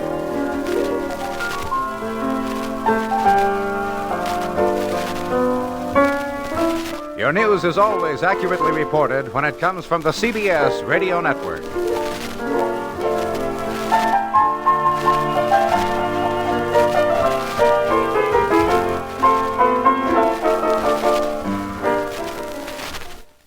November 20th, 1953, 70 years ago, Larry Thor and Broadway Is My Beat. Now let's head out west. William Conrad as Marshal Matt Dillon in an episode of Gunsmoke. That's next here on Classic Radio Theater with Wyatt Cox. But first,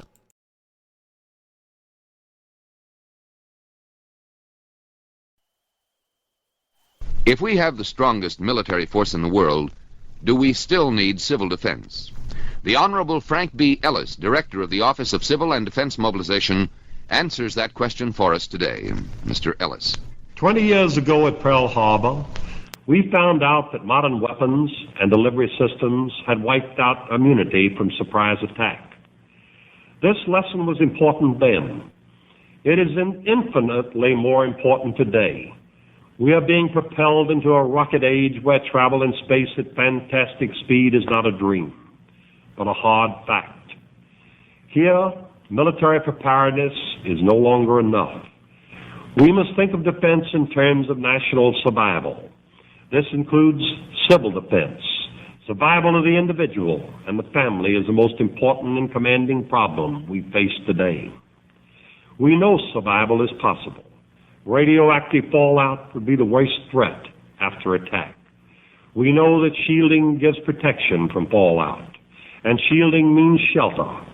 We know that shelters can be built in almost all homes at relatively low cost. We know that shelters could save millions of lives in the nuclear age. Shelter means survival. This kind of preparedness says the basic moral principle, which holds that human life is intrinsically valuable. No one is expendable. Thank you, Mr. Ellis. Remember, a strong defense begins with a prepared family and ends with a protected nation. Make sure your home is prepared, so no matter what happens, you will be ready. So I guess the answer is yes. A lot of people don't want to admit it. Western Adventure now on Classic Radio Theater with Wyatt Cox. Long before there was a nuclear bomb, well, in the episode of the show, I should say, because you know that by 1955, the atomic bomb was there. William Conrad, Gunsmoke, from 68 years ago, November 20th, 1955, and the story of the horse thief, Dutch George.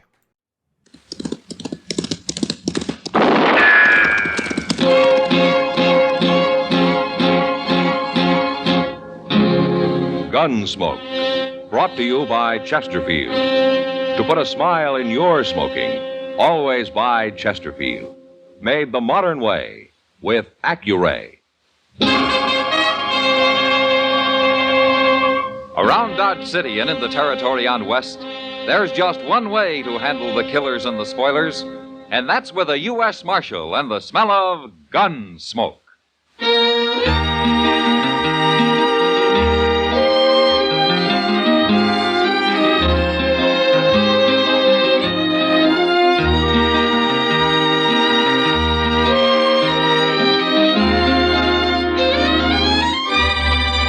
Gunsmoke, starring William Conrad. The transcribed story of the violence that moved west with young America.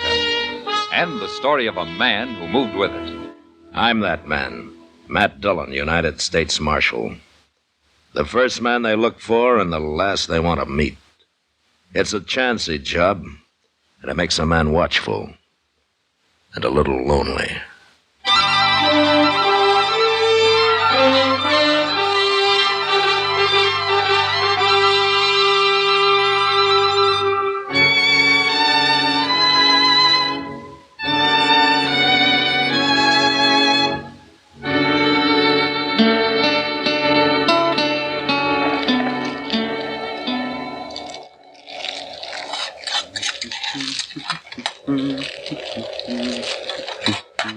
Smells good, boy. Now hold it. No need drawing down on me, boy. I'm just a harmless traveler like yourself. How in blazes did you sneak up on me so quiet? Now, that ain't the friendly way to greet a guest. I'll be friendly to anybody comes into my camp with fair warning and guns holstered. Bacon's burning. Well, you keep your hands where I can see them. You gonna turn away a hungry traveler? If you're traveling, where's your outfit? Where's your horse? Over in the next gully there. You alone? You don't see nobody else. You ain't the type to ride the plains alone. You calling me a liar, son? Your bacon's getting cold. All right. Here. Bread's right there. Use your own knife. Thank you kindly. Oh, if I ain't the type to ride alone, what type am I? You look like a storekeeper or a gambler, maybe, traveling by request. You don't fear to say what you think, eh, boy? Say now, this looks right good. Dip in the pan grease if you want. Wait, that's some bay horse you got hobbled out there. Wouldn't consider selling. No. Didn't think so. Only, looks like he might be coming down with some kind of hoof trouble. Huh? The way he holds his off rear. What do you mean? Why, you're crazy. I don't see nothing wrong with it. Let that be a lesson, boy. Don't never trust a stranger.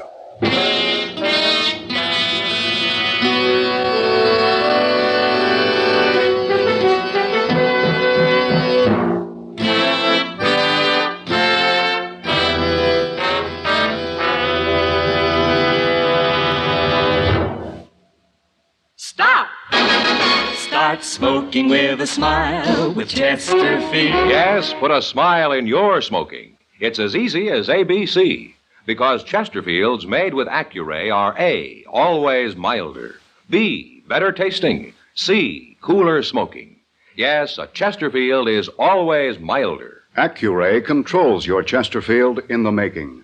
Gives it a more even distribution of fine tobaccos that burn more evenly, smoke much milder. A Chesterfield is better tasting. An Accuray Chesterfield draws more easily, lets you enjoy all the flavor. And a Chesterfield is cooler smoking. 14% more perfectly packed than cigarettes made without Accuray. You enjoy cooler smoking. No hot spots, no hard draw. So always buy Chesterfield. Put a smile in your smoking, just give 'em a try. Light up a Chesterfield, they satisfy.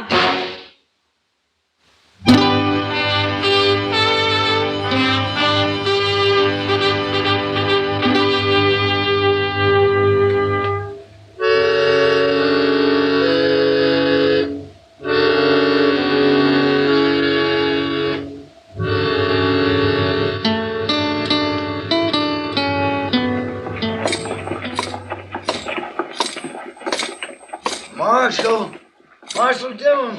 Oh, hello, Moss. Just about to send word up to your office. Oh, what about? Dutch George is in town. That's his horse right there at the bay. Left it with me. Wants new shoes all around. Where is he now, Moss? Up to the Long Branch, most likely. Thought you ought to know. Is he still wanted? No, that jury in Ellsworth acquitted him. He's free. Blamed if I can understand him. Everybody in the state knows he's the biggest horse thief west of the Mississippi. Well, with operations as big as Dutch's, it's hard to prove. That's a good-looking horse he's got there. It sure is. Wonder who it really belongs to. Yeah, I wonder. Well, thanks, Moss.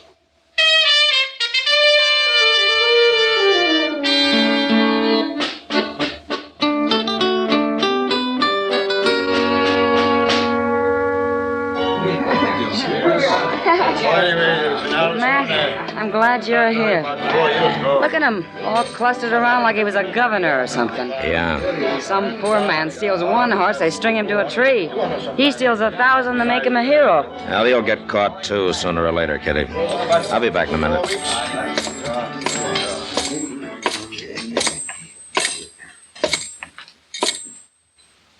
Hello, Dutch. Hello, Matt. Have a drink? Just for old time's sake? All right, I'll drink to that. Pour it, Sam. Right in my shirt. To old times. Yeah, old times were all right, weren't they, man? Oh, what I can remember of them, yeah. It was a long time ago. You were just a kid. Some kid.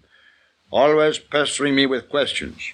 Bound to learn every trick I knew. Be just like me. Yeah. No, well, let that be a lesson to you. It was, Dutch. Well, then I did you a favor. Yeah. Thanks. You're welcome. But you know, my job kind of puts us on opposite sides of the street now, Dutch. Oh, I don't see why. I've got no trouble with the law. I'm a legitimate businessman. I hope so, Dutch, because if your business gets illegitimate around here, I'll come after you. In spite of old times? Yeah, I expect you would, and you would be a rough enemy, too. Have another drink? No, thanks.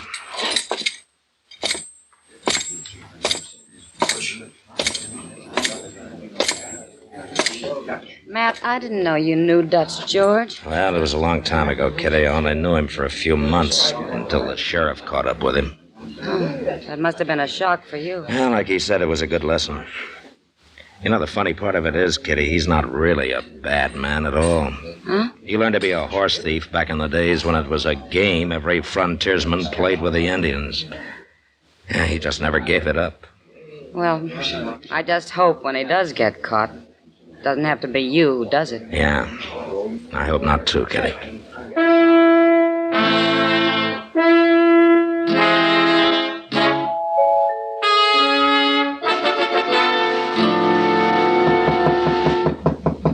Yeah, come in. Howdy, Marshal. What can I do for you, son? My name's Jimmy McQueen. I got robbed. Oh, where was this? East of Dodge, maybe 20 miles. Night before last. I was just cooking my grub when this stranger comes up real quiet. He seemed harmless, but he slugged me when I wasn't looking. What did he look like? Tall, maybe 6 feet. Strong looking. With a gray mustache and a arrow scar by the temple. Uh-huh. What'd you lose, son? $30, but that's not important. My horse is. It was a good one, Marshal, and I aim to find him and get him back. A bay with a white blaze on his forehead? That's right. You seen him? Let's go down to Moss Grimmick's stable. Your horse may still be there.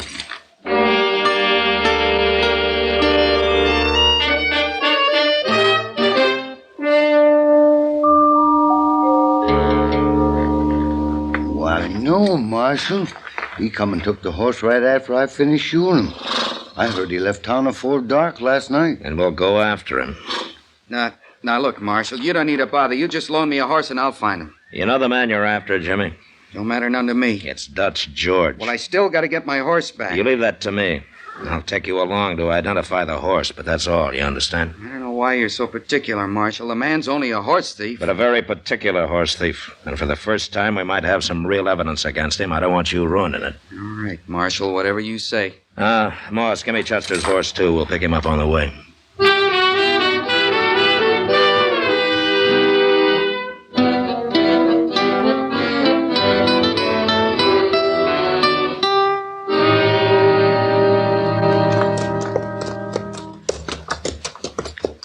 Now, let's pull up here a second. Yeah, here's where he met his men with a herd. You see the ground's all trampled? There must be a couple hundred head. Yeah, maybe more.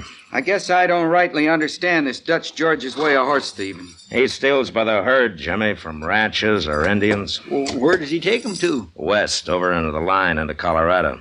There he meets another bunch of his men driving a herd stolen from Colorado territory.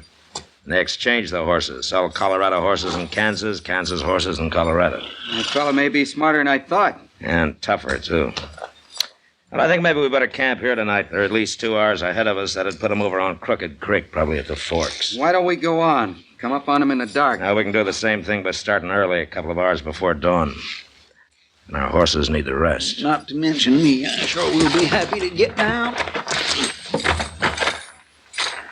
You notice all the Cheyenne Trail sign, Marshal? Well, some. Some. I've been seeing it all day. This territory's thick with Cheyenne. They must be camped close, too. How do you know so much about Cheyenne, son? Well, I was raised with them, Marshal. My pa worked at the Cheyenne Agency at Darlington. Maybe I underestimated you, Jimmy. Maybe you're not as green as you look. I told you I could handle this myself, Marshal, but you wouldn't listen. That's just as well. If you'll take care of the horses, Chester and I'll rustle up some wood for a fire. Sure, Marshal. There's a likely snag, Mr. Dillon, right over there. Okay, Chester, let's go see if we can carry it. Good and dry, it'll be... Mr. Dillon! Why, that little whippersnapper... He's riding on. Yeah, I sure did underestimate him. What do you expect he's up to? He's probably headed for Crooked Creek, wants to face Dutch George alone. Then he's gonna get hurt. Well, come on, we'll try to catch him before it's too late.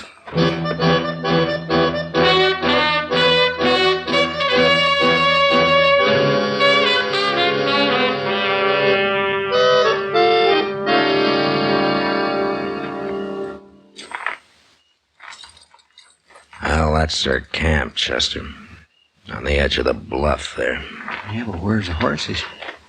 Down on the creek bottom, out of sight, probably. I count 4 men, 3 asleep and 1 on guard. Reckon that's all? Well, except for those riding night guard on the herd, yeah. I don't see the kid no horse. No. Maybe he's around somewhere in the dark. What are we gonna do? You stay here.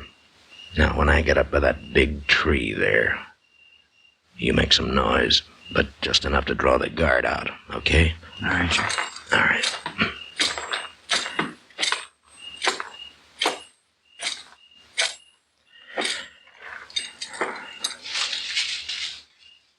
Who's that?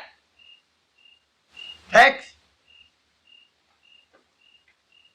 Tex? Hold it right there. Drop it. Drop it, I said. All right, Chester. Hack! Is that you? Hack! It's me, Dutch. Matt Dillon. I got your man with my gun on his back, and I'm coming in. Now you throw all your guns on the ground beside the fire, do you hear me? I hear you, Matt. Never do as he says, boy. All right, Chester, let's go. You too, Hack.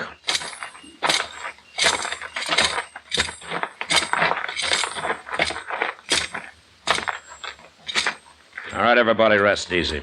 Well, Matt, you got more nerve than I thought. Where's the kid, Dutch? What kid? The boy you stole the bay horse from. Well, I left him for all I know. You haven't seen him tonight? Around here? Is he on the trail, too? He's probably out there in the dark right now, drawing a bead on you. You sure you didn't plan it this way, Matt? It could save you a lot of trouble. You'll stand trial, Dutch, if I have my way. Matt, I don't want to see you get hurt. But I don't want to go to jail, either. Well, you'll have to decide that, Dutch. What about old times' sake? I decided about old times before I became a lawman. I see. Mr. Dillon, there's something going on down there in the creek bottom. There's a stampede.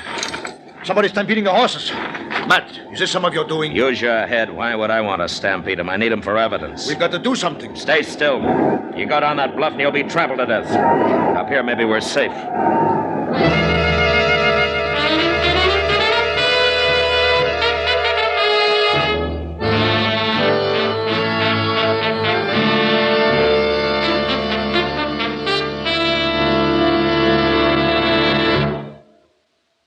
Stop!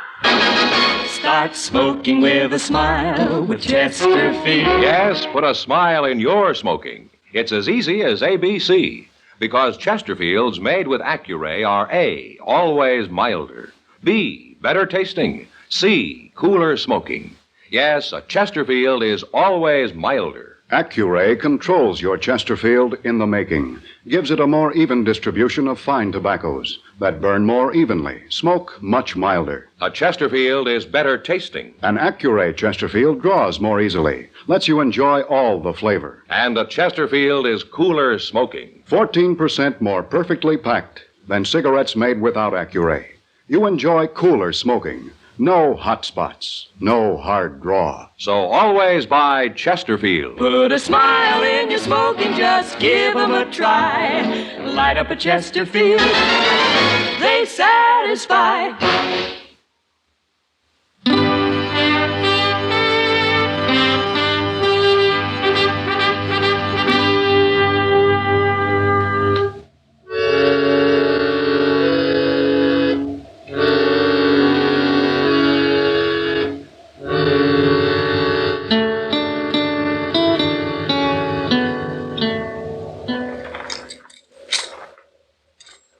Yes, sir. Trampled to death just like the other one. Well, Dutch, your night herders are dead, your horses are gone. Looks like the Indians have put you out of business this trip. Yeah. But you haven't got any evidence against me now. Even if you do find them horses, it'll be the Indians. Not Dutch George has them. Maybe you can arrest them. You know something, Dutch? In a way, I'm glad. I'd rather it was somebody else finally put you behind bars. Oh, nobody's gonna do that. Yes, they will, Dutch, sooner or later. Unless I can talk you out of this business. Now, Matt, what else would I ever do? Well, I don't know. Well, you got a long walk ahead of you. Oh, don't worry about us. We'll find some horses somewhere. Yeah, I suppose you will. Well, come on, we'll bury these men. And then Chester and I'll head back to Dodge.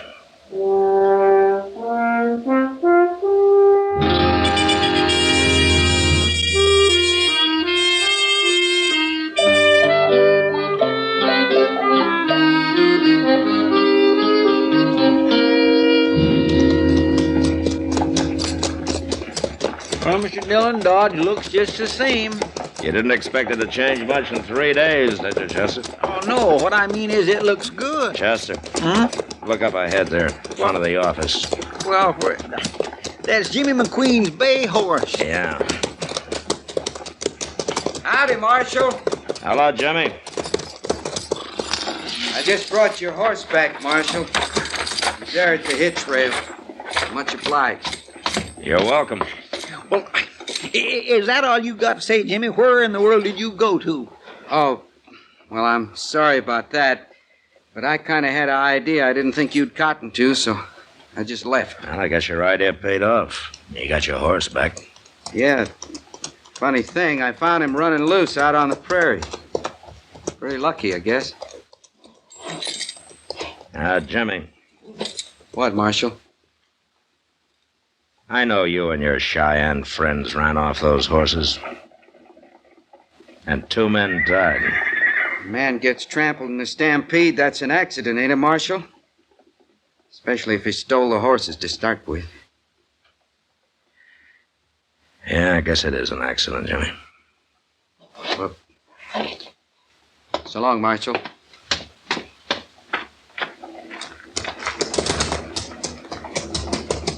Mr. Dillon, that boy is sure tricky. I know, Chester. Yeah, let it be a lesson to us. How? Never trust a stranger.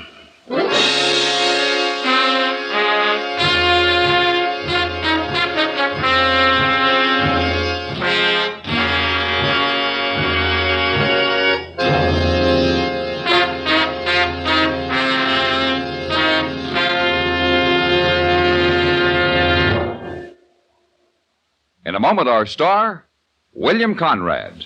Put a smile in your smoking. It's as easy as ABC, because Chesterfields made with Accuray are A, always milder. Smoke much milder. Burn evenly. B, better tasting. Draw more easily. You enjoy more flavor. C, cooler smoking. 14% more perfectly packed than cigarettes made without Accuray. No hot spots. No hard draw. So always buy Chesterfield. Remember, an Accuray Chesterfield is always milder, better tasting, cooler smoking.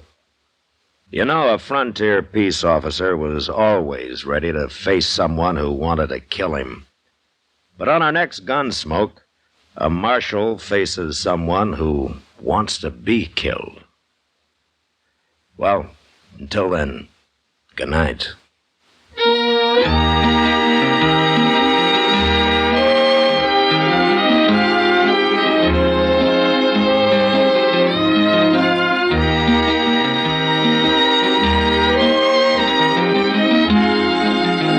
Gunsmoke, produced and directed by Norman MacDonald, stars William Conrad as Matt Dillon, U.S. Marshal. The special music for Gunsmoke was composed and conducted by Rex Corey.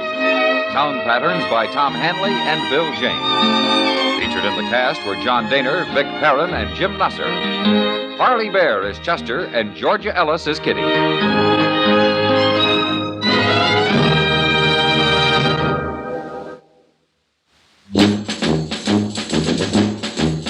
Make today your big red letter day, your L&M red letter day. Superior taste and filter, it's the miracle tip. Make today your big red letter day. Change to L&M today. L&M's got everything. Superior taste. And superior filter. Get L&M today. This is it. L&M. Superior taste and filter. Superior taste from richer tobaccos. Tastier, light and mild. Superior filter. It's white, pure white. Added to L&M tobaccos, this miracle tip actually improves your enjoyment. Look for the big red letters. Smoke L&M, America's best. L&M's got everything. Get L&M today. Join us again next week for another specially transcribed story as Matt Dillon, U.S. Marshal, fights to bring law and order out of the wild violence of the West in Gunsmoke.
68 years ago, November 20th, 1955, Gunsmoke here on Classic Radio Theater with Wyatt Cox. Tomorrow, a mixed bag. We'll have Dr. Christian and the story of the Tansey family.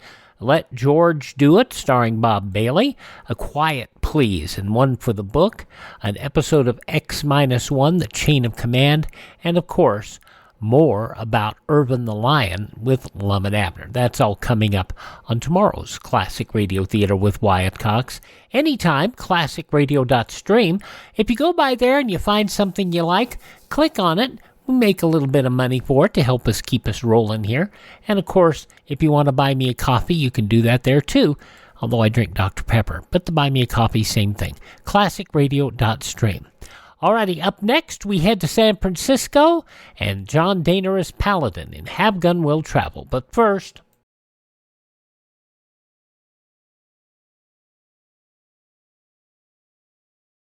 This is Dennis James. Civil defense preparedness is important to all of us living in today's nuclear age.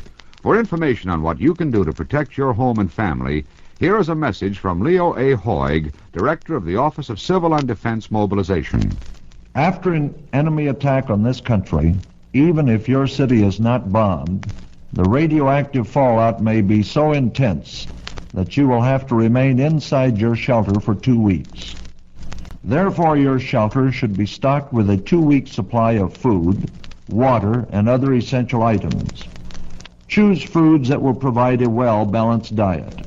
Canned fruits, meats, soups, vegetables, packaged cereals, dried foods are a few examples of good energy-building foods that can be stored. Remember, a family prepared aids the community and strengthens the nation in time of war. Make sure you do your part. Classic Radio Theater with Wyatt Cox here on your favorite station now. an episode of Have Gun Will Travel starring John Dehner as Paladin, as it was broadcast 63 years ago, November 20th, 1960, the story of Martha Neal.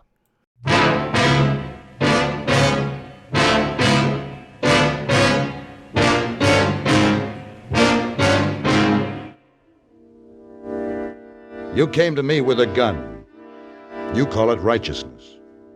Call it by its right name. Murder.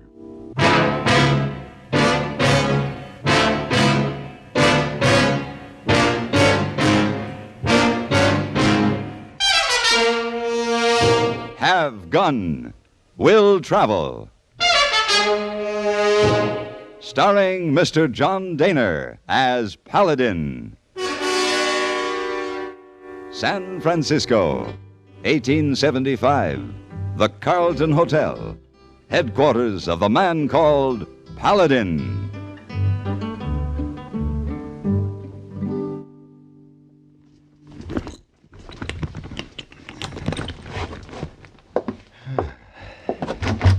Oh, Miss Wong. Oh, Mr. Paladin. I'm sorry I frightened you, didn't I? Yes, sir. I was going to knock on your door, and all of a sudden you come out. Oh, you surprised Mr. Wong. You're making the rounds a little early this morning, aren't you? Yes, sir. Many extra rooms to be cleaned for new guests. Big convention for railroad men begins today. Oh, that's right. I'd forgotten. Right. Looks like I'll miss all the excitement. Where you going, Mr. Paladin? To Greenwood. Is that long way from San Francisco? No, not far. It's about 30 miles. Well, then maybe you come back before convention ends. Miss Wong, if it's like that last convention we had at the Carlton, I'd just as soon stay away until it's over. Oh, it's Missy Wong, remember, plenty noisy, huh? I'll say it was. I'll say it was. Oh, me. Mr. Wong, remember something else, too. What's that? They make plenty big mess in rooms. Yeah, I'll bet. I'll bet. Well, that stage will be leaving in a few minutes. I better get downstairs. Now, don't work too hard, Miss Wong. Yes, sir. You have a nice trip, Mr. Paladin. Thank you.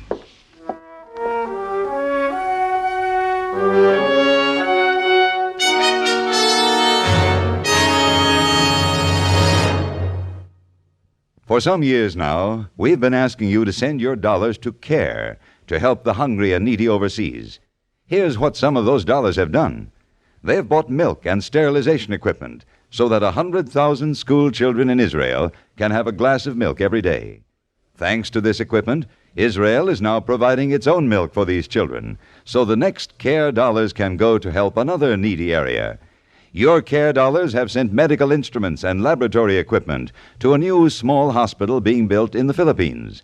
This hospital will bring the first medical care to this area in centuries.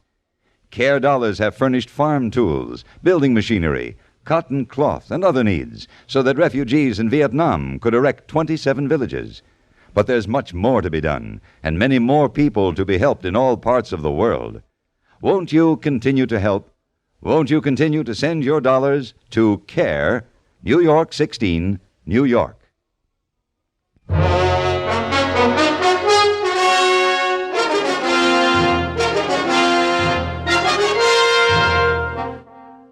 It had been 2 years since I'd seen Clem Brady, the sheriff of Greenwood. Now he was asking for my help. His letter seemed urgent. I welcomed the opportunity to renew his friendship and to get away from San Francisco for a few days. Clem wasn't in his office when I arrived, so I went over to the local dining room for a late midday meal and a cup of coffee. The place was empty, except for a young couple sitting on the other side of the room. A rather unusual couple. The girl, the most strikingly beautiful young lady I'd ever seen. My admiration must have been fairly obvious, for at one point she returned an embarrassed smile. This prompted her escort to step over to my table. Hey, you. Yes? Keep your eyes off my girl. I suppose I was staring, but no harm intended. You're new here, ain't you? That's right. Well, let me warn you. Don't be flirting with her again. I wasn't flirting. Call it what you like. Just remember what I said. Now you look, mister. Hey, Clem Brady. How are you? They told me you were by the office. What's going on here? Oh, this young man and I were just having a friendly conversation. It looked to me like he was about to tear at each other's throat. What's the matter, Sam? Nothing, Sheriff. Nothing at all. I didn't know he was a friend of yours. Just a misunderstanding, Clem. I was admiring the young lady over there, and he got the wrong impression. Sam, I've told you time and again you're going to get yourself in a pack of trouble if you don't stop being so hard-nosed jealous. You got to be careful, boy. Yeah, I guess I was in the wrong again, Sheriff. Sorry. Remember what I say, Sam. That boy protects her like a banty rooster. Maybe he's got a good reason. She's quite a beauty. Ain't she, though? Well, sit down, Clem. Have a cup of coffee with me. Yeah, might as well. We'll get you a cup if that waiter ever comes out of the kitchen. Oh, he'll be out. Oh, it sure is good to see you, Paladin. I didn't know whether you'd be able to come or not. Why not? It's about time we met up again. Bye, Sheriff. Hello, Sheriff Clem. Hello, Martha Nell.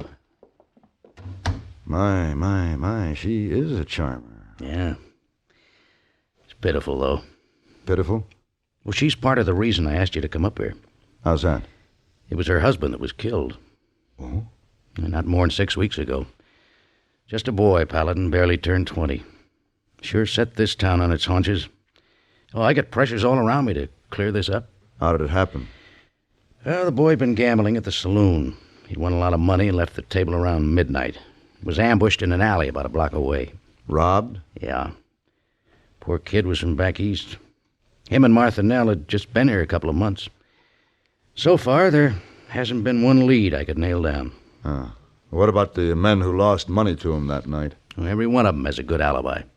Well, maybe it was a stranger passing through, saw the boy winning, and then waited for him to leave. I don't think so. We don't have many visitors in this town, especially on a Monday night, and that's when it happened. Oh, I'm sure it was somebody right here in town. Do you think he's still here? Well, nobody's left town or acted suspicious or anything. How'd the girl taken? Pretty bad at first, but Sam's been a lot of help to her. Yeah, how does he figure in this? Well, he'd known her husband back east. He's the only one they knew when they came out to settle here. After the killing, he sort of took charge. He's done a good job of it, too. From the looks of things, they'll probably end up getting married. Sam's a nice boy, except he's a little hot-headed. Where do I start, Clem? Well, the main thing is to get to know the people that was in the saloon that night. Maybe with a fresh mind on it, you might discover something I've overlooked. Was the boy in the habit of gambling? No, that's just it. It was the first time anyone ever knew of him visiting the saloon. Martha Nell can tell you about that. Well, then I should go have a talk with her first. That's a good idea. She works over at the general store. Right.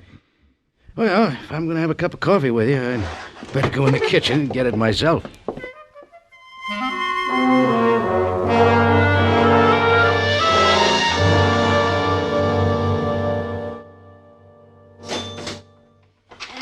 Your change, Mrs. Butler. Oh, thank you, Martha Nell. Bye. Bye.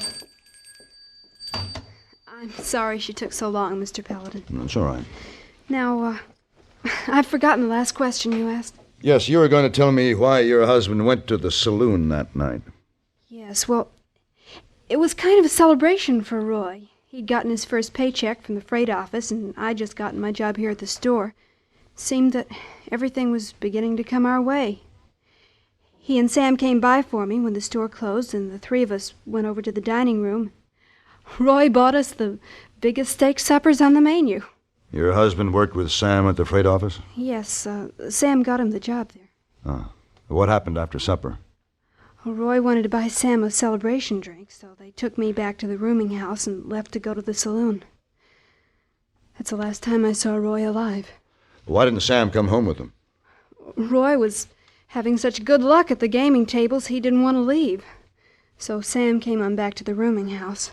Well, does he live at the same place you do? He did then. He had the room across the hall from ours. Uh-huh. When he came back, he knocked on my door and told me Roy'd be home later. It wasn't more than an hour after that when Sheriff Clem came and told me what had happened. Oh, Sam.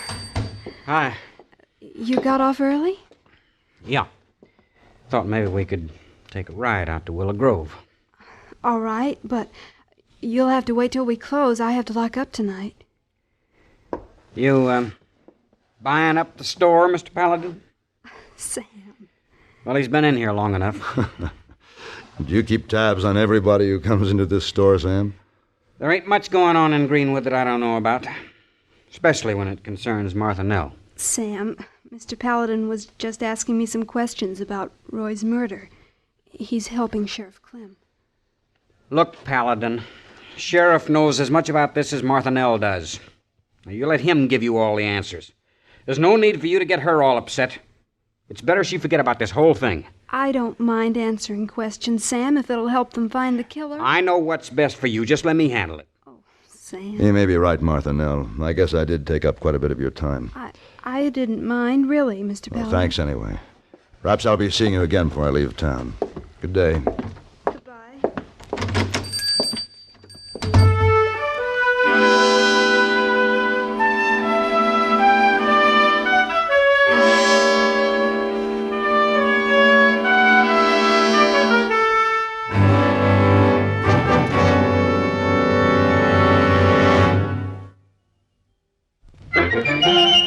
Have a commander. Welcome aboard. Try new king-size Philip Morris Commanders. New because the tobacco in them is vacuum cleaned.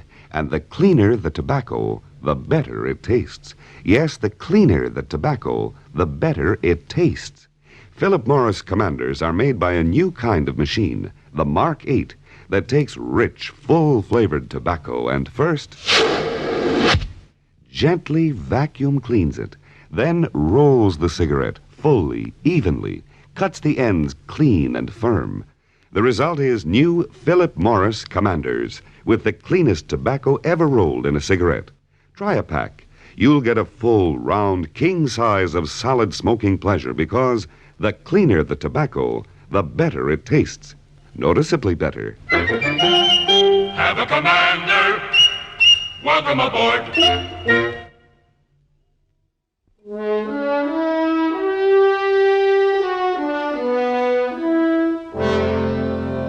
I spent the first 2 days in Greenwood getting acquainted with the men who had been at the poker table with Martha Nell's husband the night he was killed. As far as I could determine, Sheriff Brady was right. They all had good alibis.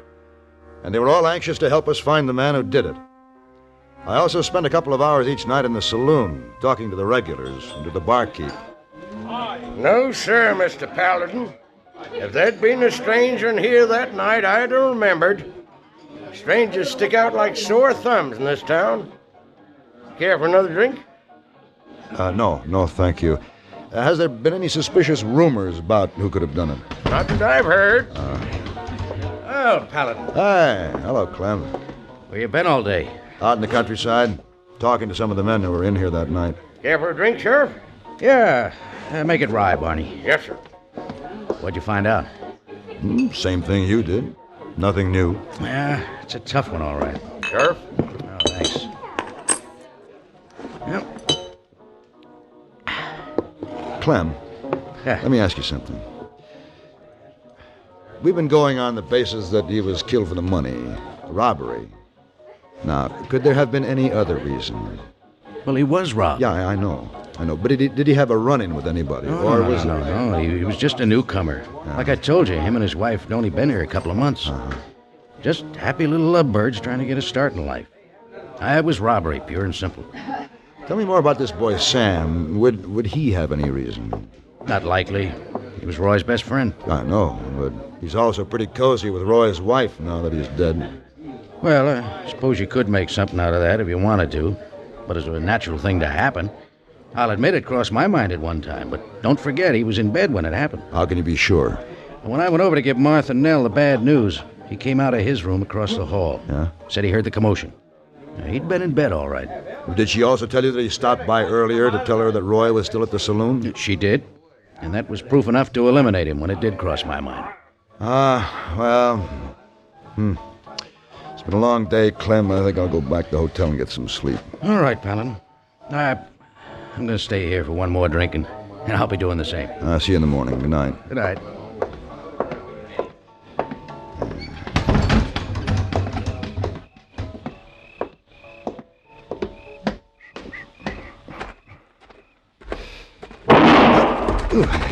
Why, you...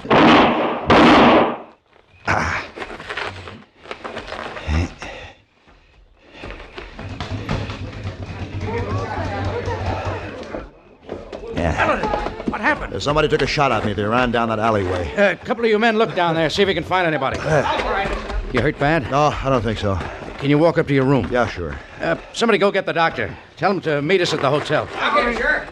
Let me give you a hand, Paladin. All right.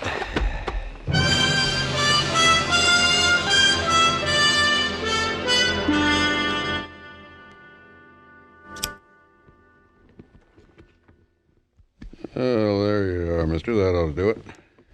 Thanks, Doctor. Hey, you keep your arm in that sling for a few days. You'll be all right. Good. Clem, did your men find anybody? No. Not a soul. That's too bad. Well, good night, gentlemen. Night, Doctor. Night, Doctor. You come by the office tomorrow, Mr. Paladin. I'd like to take another look at your arm. I'll do that, Doctor. Thank you. Well, Clem, whoever shot me could very well be the same man we're looking for. Yeah, but I can't figure out what they'd have against you. Well, maybe I've asked a few too many questions the last couple of days. But you don't have any ideas? Nope. Well, I'll let you get some rest. Maybe we'll come up with something in the morning. I'll give it a lot of thought. Good night. Good night, Clem.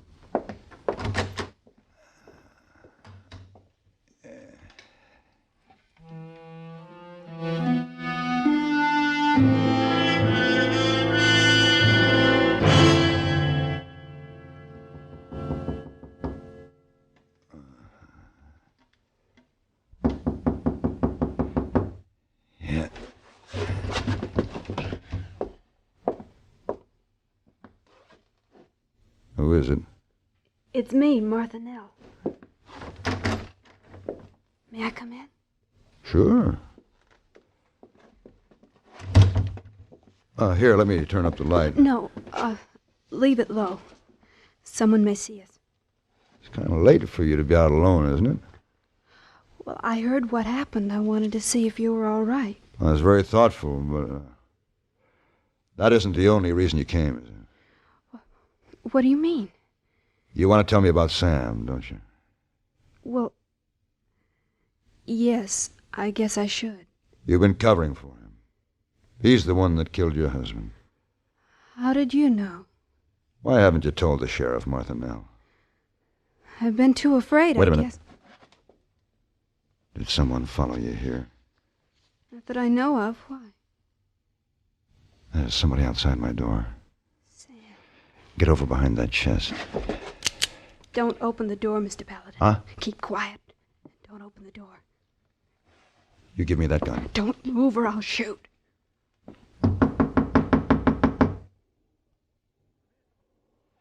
Come in. Sheriff! Watch it, Clem. Get down.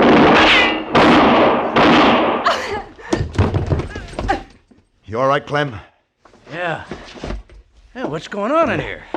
Well, Martha Nell pulled a gun on me.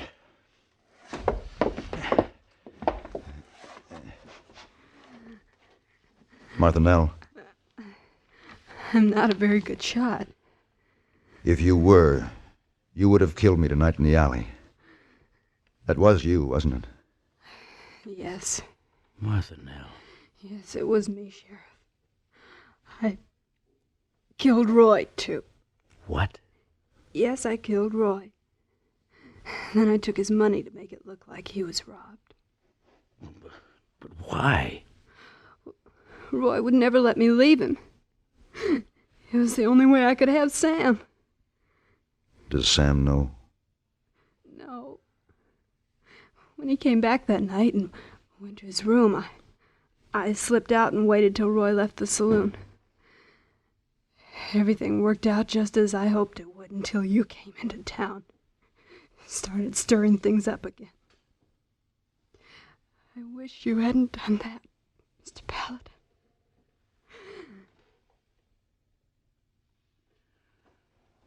I'll go get the doctor. It's too late, Clem.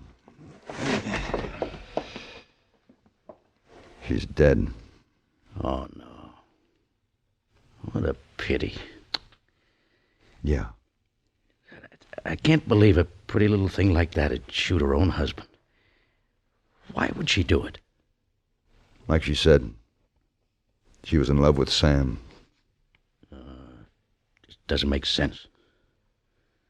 Love can do strange things, Clem. Especially to A young girl like her.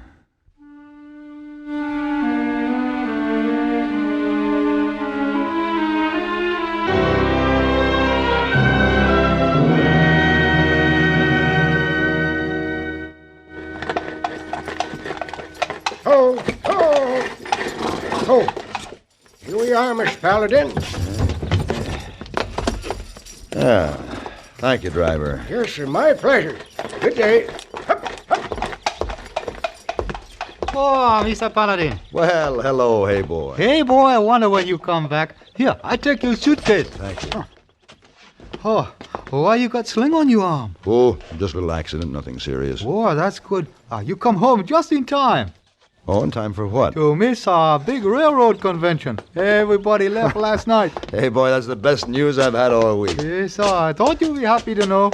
How's Miss Wong holding up? Oh, not so good. She not come to work today. All tired out. But she'll be back tomorrow. I warned her not to work too hard. Hey, boy, take my suitcase up to the room, will you please? I'm going to stop in the bar and get a drink. My throat's a little dusty. Yes, Mr. Paladin. What? There's a very pretty young lady in there. She told, hey, boy, she'd like to meet you sometime. Maybe you have a drink with her? Oh? How pretty? Oh, very pretty and very young. You'll see her. Well, hey, boy, this may come as a surprise to you. But today, I'm not interested in the very pretty and the very young.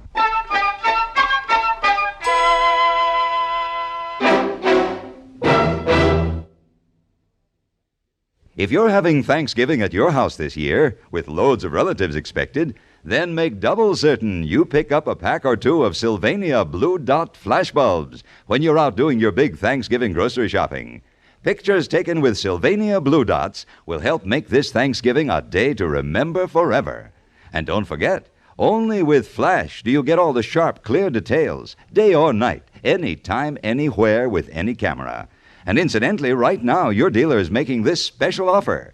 With the purchase of just a pack of Sylvania Blue Dot flashbulbs, the world's largest selling brand, you'll get a lavishly illustrated 32-page flash guidebook called It's Easy to Take Better Flash Pictures, loaded with helpful hints and tips, suggestions and secrets of expert photographers. This book shows you the right flashbulb for every kind of film. Yes, this book will help you take the best Thanksgiving pictures you've ever taken. So hurry! Thanksgiving is this Thursday. Get your Sylvania Blue Dot flashbulbs now.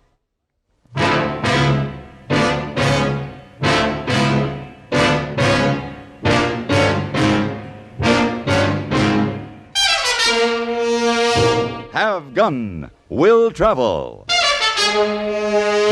Created by Herb Meadow and Sam Rolfe, is produced and directed in Hollywood by Frank Paris and stars John Daner as Paladin, with Ben Wright as Hey Boy and Virginia Gregg as Miss Wong. Tonight's story was specially written for Have Gun, Will Travel by Mr. Paris.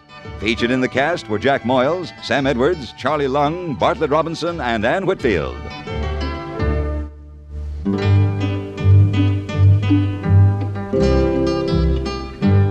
This is Hugh Douglas inviting you to join us again next week when CBS Radio presents Have Gun, Will Travel.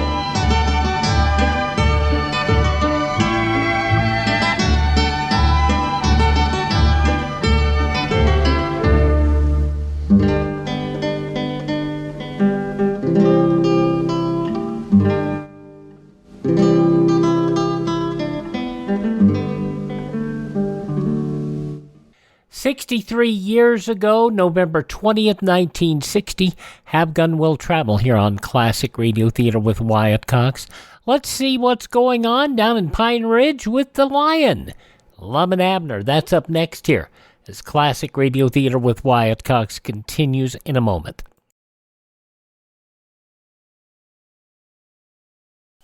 Gonzales, I think I have it. I hear something. Pedro, are you getting through?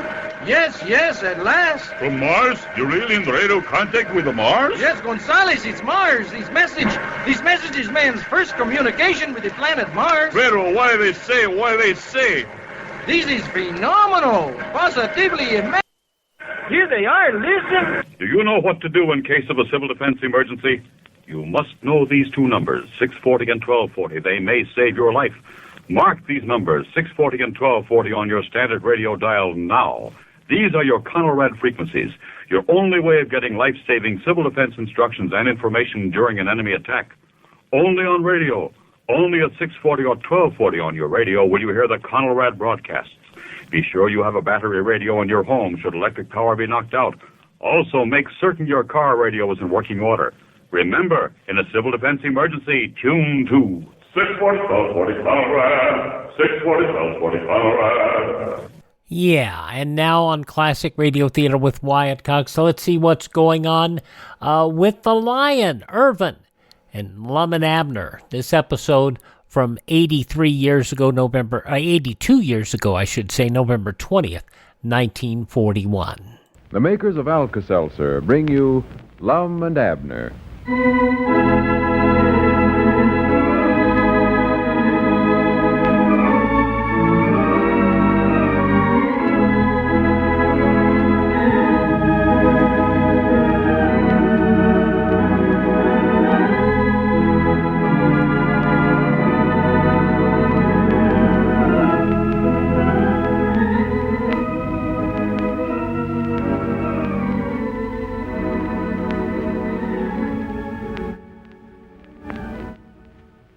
North, south, east, and west. Everywhere you go these days, folks seem to be suffering with colds. So be careful. But if you do get a cold, start at once to take care of it. The modern, common-sense Alka-Seltzer way. It's really just as easy as ABC. Listen, A, at the first sign of distress, right when you begin to sniffle and sneeze, take Alka-Seltzer. Continue taking it according to directions on the package, and see how promptly and how pleasantly it can ease that stuffed-up, dull, ache-all-over feeling. B, begin to take other common-sense precautions as well. Get plenty of rest, watch your diet, and dress sensibly. C, comfort that sore, raspy throat, too, by dissolving 2 Alka-Seltzer tablets in a quarter glass of warm water and then gargling. Now, that's easy, isn't it? Mighty pleasant and effective, too. So be sure to try the modern ABC Alka-Seltzer way to relief the next time you catch cold. Get a package of Alka-Seltzer tablets from your druggist at the first sign of distress. It's really surprising how much better it can make you feel. And now, let's see what's going on down in Pine Ridge.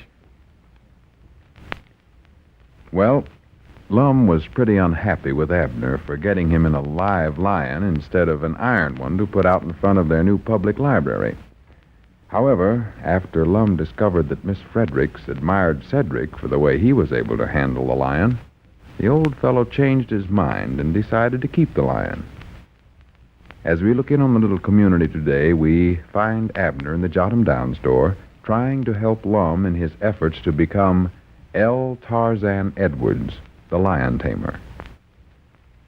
Listen. It ain't no use, Abner. I just can't even get near that lion without shivers running up and down my back. I just can't do it. Well, you got to, Lum. If you ever expect to win Miss Frederick, you got to show her how brave you are. Now go ahead. Stick your hand in Irvin's cage there. I wish you wouldn't call him Irvin either. Well, Cedric give him that name. What's wrong with Irvin? Oh, I don't know. It makes him seem like a human being instead of an animal. Ah. That makes it seem like he knows too much. Knows I'm scared of him. Oh, that's silly, Lum. Now go ahead. Stick your hand in the cage there. It's no use, I tell you, Abner. Every time I try it, he growls at me. Just watch here now.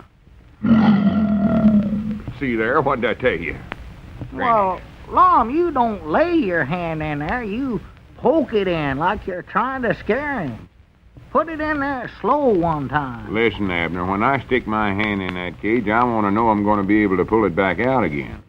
Well, that ain't the way Cedric does it. He just lays his whole arm in the cage, just easy like, Lum. And the lion never does growl at Cedric. Fact is, Cedric can take Oh, Cedric. I'm getting sick and tired of hearing his name called. He ain't done nothing so great and wonderful that I can see. Well, Miss Frederick thinks he has. She's going around saying how brave he is. She is, huh? Why, sure she is. And if you expect to get anywhere with her, Lum, you'll have to get friendly with Irvin. That's what she admires. You know that yourself as lion tamers. Yeah, I know it. Grannies, why can't she admire something else besides lion tamers? Why couldn't it be dog trainers or cows? I know I could train a cow. Why, sure, that's easy. Or rabbits. It ain't easy to train rabbits. Grannies, I could walk right into a big cage full of rabbits without being scared. Well, Lum, anybody could do that. Yeah, that's right, ain't it? Why, sure. You might as well just make up your mind to be a lion tamer, Lum. That's what she admires as lion tamers. There's the stubbornest one woman I ever seen. Gets an idea in her head and you can't blow it out with a stick of dynamite. Well, now, come on now, Lum. Just try it again now. Only this time, now, don't poke your hand in there fast at the line. That scares you. Wait a minute, though. Here comes Cedric. Huh? Well, that don't matter. Yes, it does. I don't want Cedric to know how scared I am of that line. Ah, he acts so smart the way he can handle him. No, he don't, Lum. Just happens that Irvin and Cedric gets along well together. Here he comes. Well, howdy, Cedric. Hello, Cedric. Come on back. Howdy, Mr. Lum. How's Irvin? Oh, he's just fine. Lum's been trying to put... Hush up, Abner. Huh? Oh, yeah, he's fine, Cedric, fine. That's good. What I come over for, I wanted to ask you if I could borrow him for Friday night. Friday night? Borrow the line? What you want him for, Cedric? Oh, there's a big sociable over at the schoolhouse Friday night. Sociable? Well, you can't take a line to a sociable. Well, maybe he's one of them social lions, Lum. I've heard of them. No. Social line's just a feller that goes to lots of parties. Well, maybe Irvin goes to lots of parties. Let's ask... No, never mind. Nothing. Can't ask a lion nothing. Of course not, silly. No. Well, I don't know nothing about that, but me and Irvin's going to put on a sort of a show over there. Yeah. Miss Fredericks said we'd be the biggest attraction they'd ever had down there at the schoolhouse. Well? Miss Fredericks? Is she the one that asked you to do it? Yes, Mom. Said she might even write it up and send it in with the school news. Local boy makes success as lion tamer. Well, good for you, Cedric. Well, wait a minute now. I don't know whether I'm going to let him take that line over there or not. Don't forget, that's my line. Well, he don't want to keep it, Lum. He just wants to borrow it. I know, but, well, it ain't a good policy to loan your line out just to anybody that asks for it. If you loan him to one feller, then you got to loan him to everybody else in town. Yeah, maybe so. Well, I won't hurt him none, Mr. Lum. I'm just going to get inside the cage with him and pet him and feed him, that's all. And Miss Frederick will be awful disappointed if he don't, Lum. I don't care. Does she know this line belongs to me, Cedric? Yes, Mom. Well, why didn't she come to me and ask me for the line then? I don't know. I reckon it's 'cause I told her how scared you was of him. Told her you wouldn't even go near him or nothing. Did you tell her that? Well, it's the truth, Lum. It is not. It is, It don't ain't no such a thing. It is. Granny's, I got to get that idea out of her head some way or other. And I don't know how you're going to do it. I think maybe I'll let you take the line over there, Cedric. But I'll go along as your helper and owner. Of course, you want to be sure and all will stand twixt me and the line. Yeah, that might be a good idea, Lum. Well, I don't think I need no helper, Mr. Lum.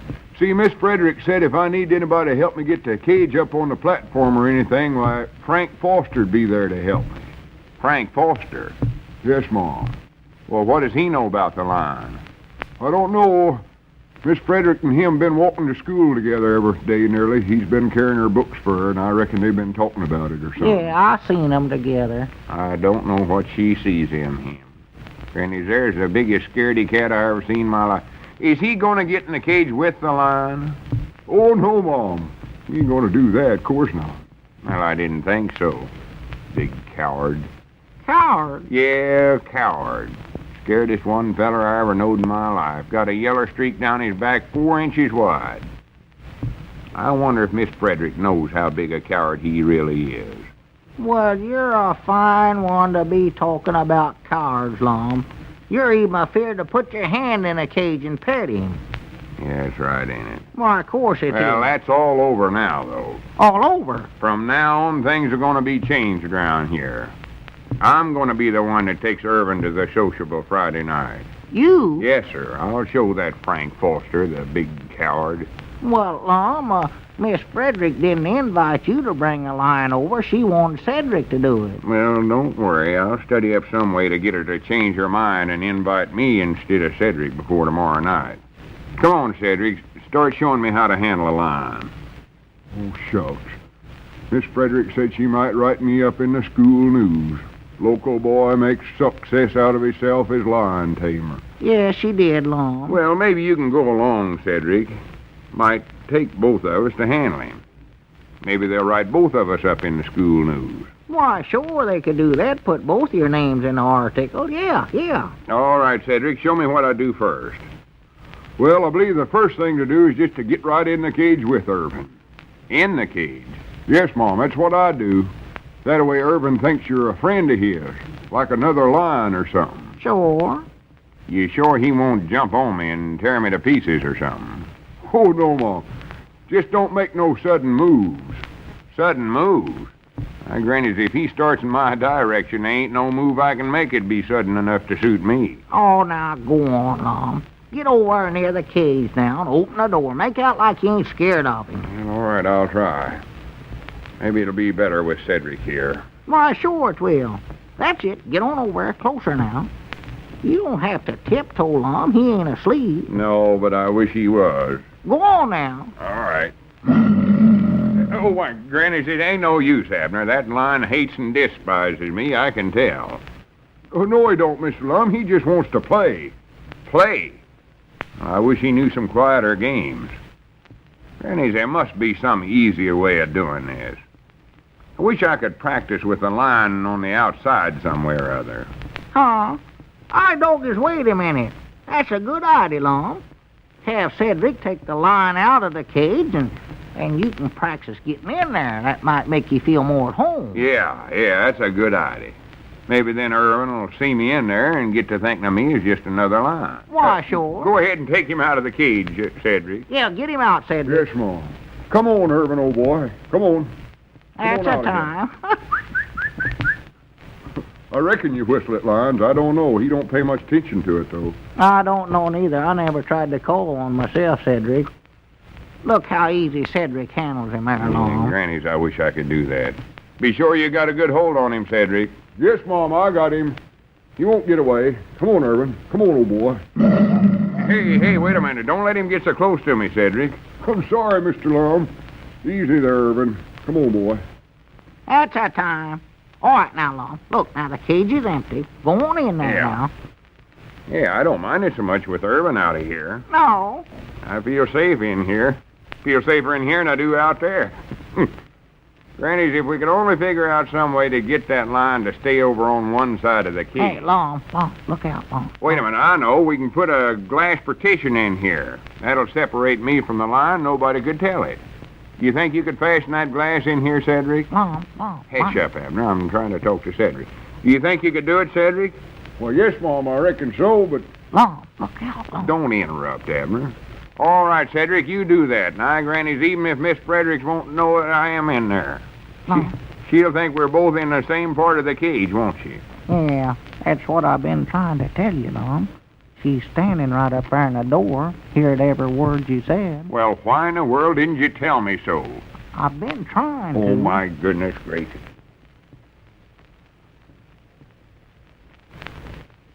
I wonder, friends, have you ever noticed that frequently the very food you like best of all doesn't like you? You know, it's a shame that these favorite foods can cause so much distress, too, because they taste so good. But if you're like most folks, you forget your better judgment occasionally and eat them anyway. Well, when you do this, help yourself to quick relief the modern Alka-Seltzer way. Just dissolve an Alka-Seltzer tablet or two in a glass of water like this. Listen to it fizz.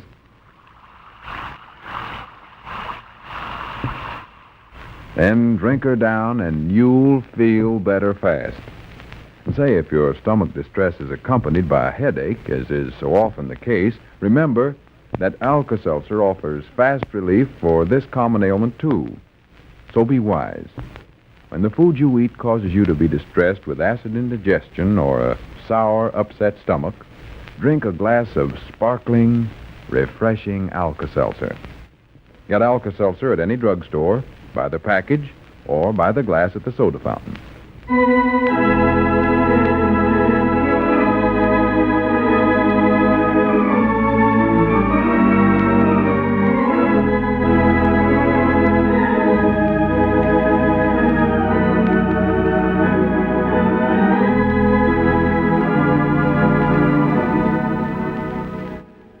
Lum just is not having any luck, is he?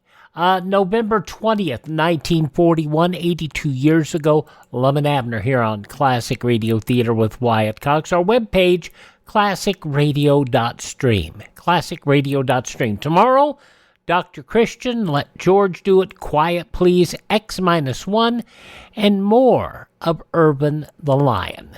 Right here on Classic Radio Theater with Wyatt Cox.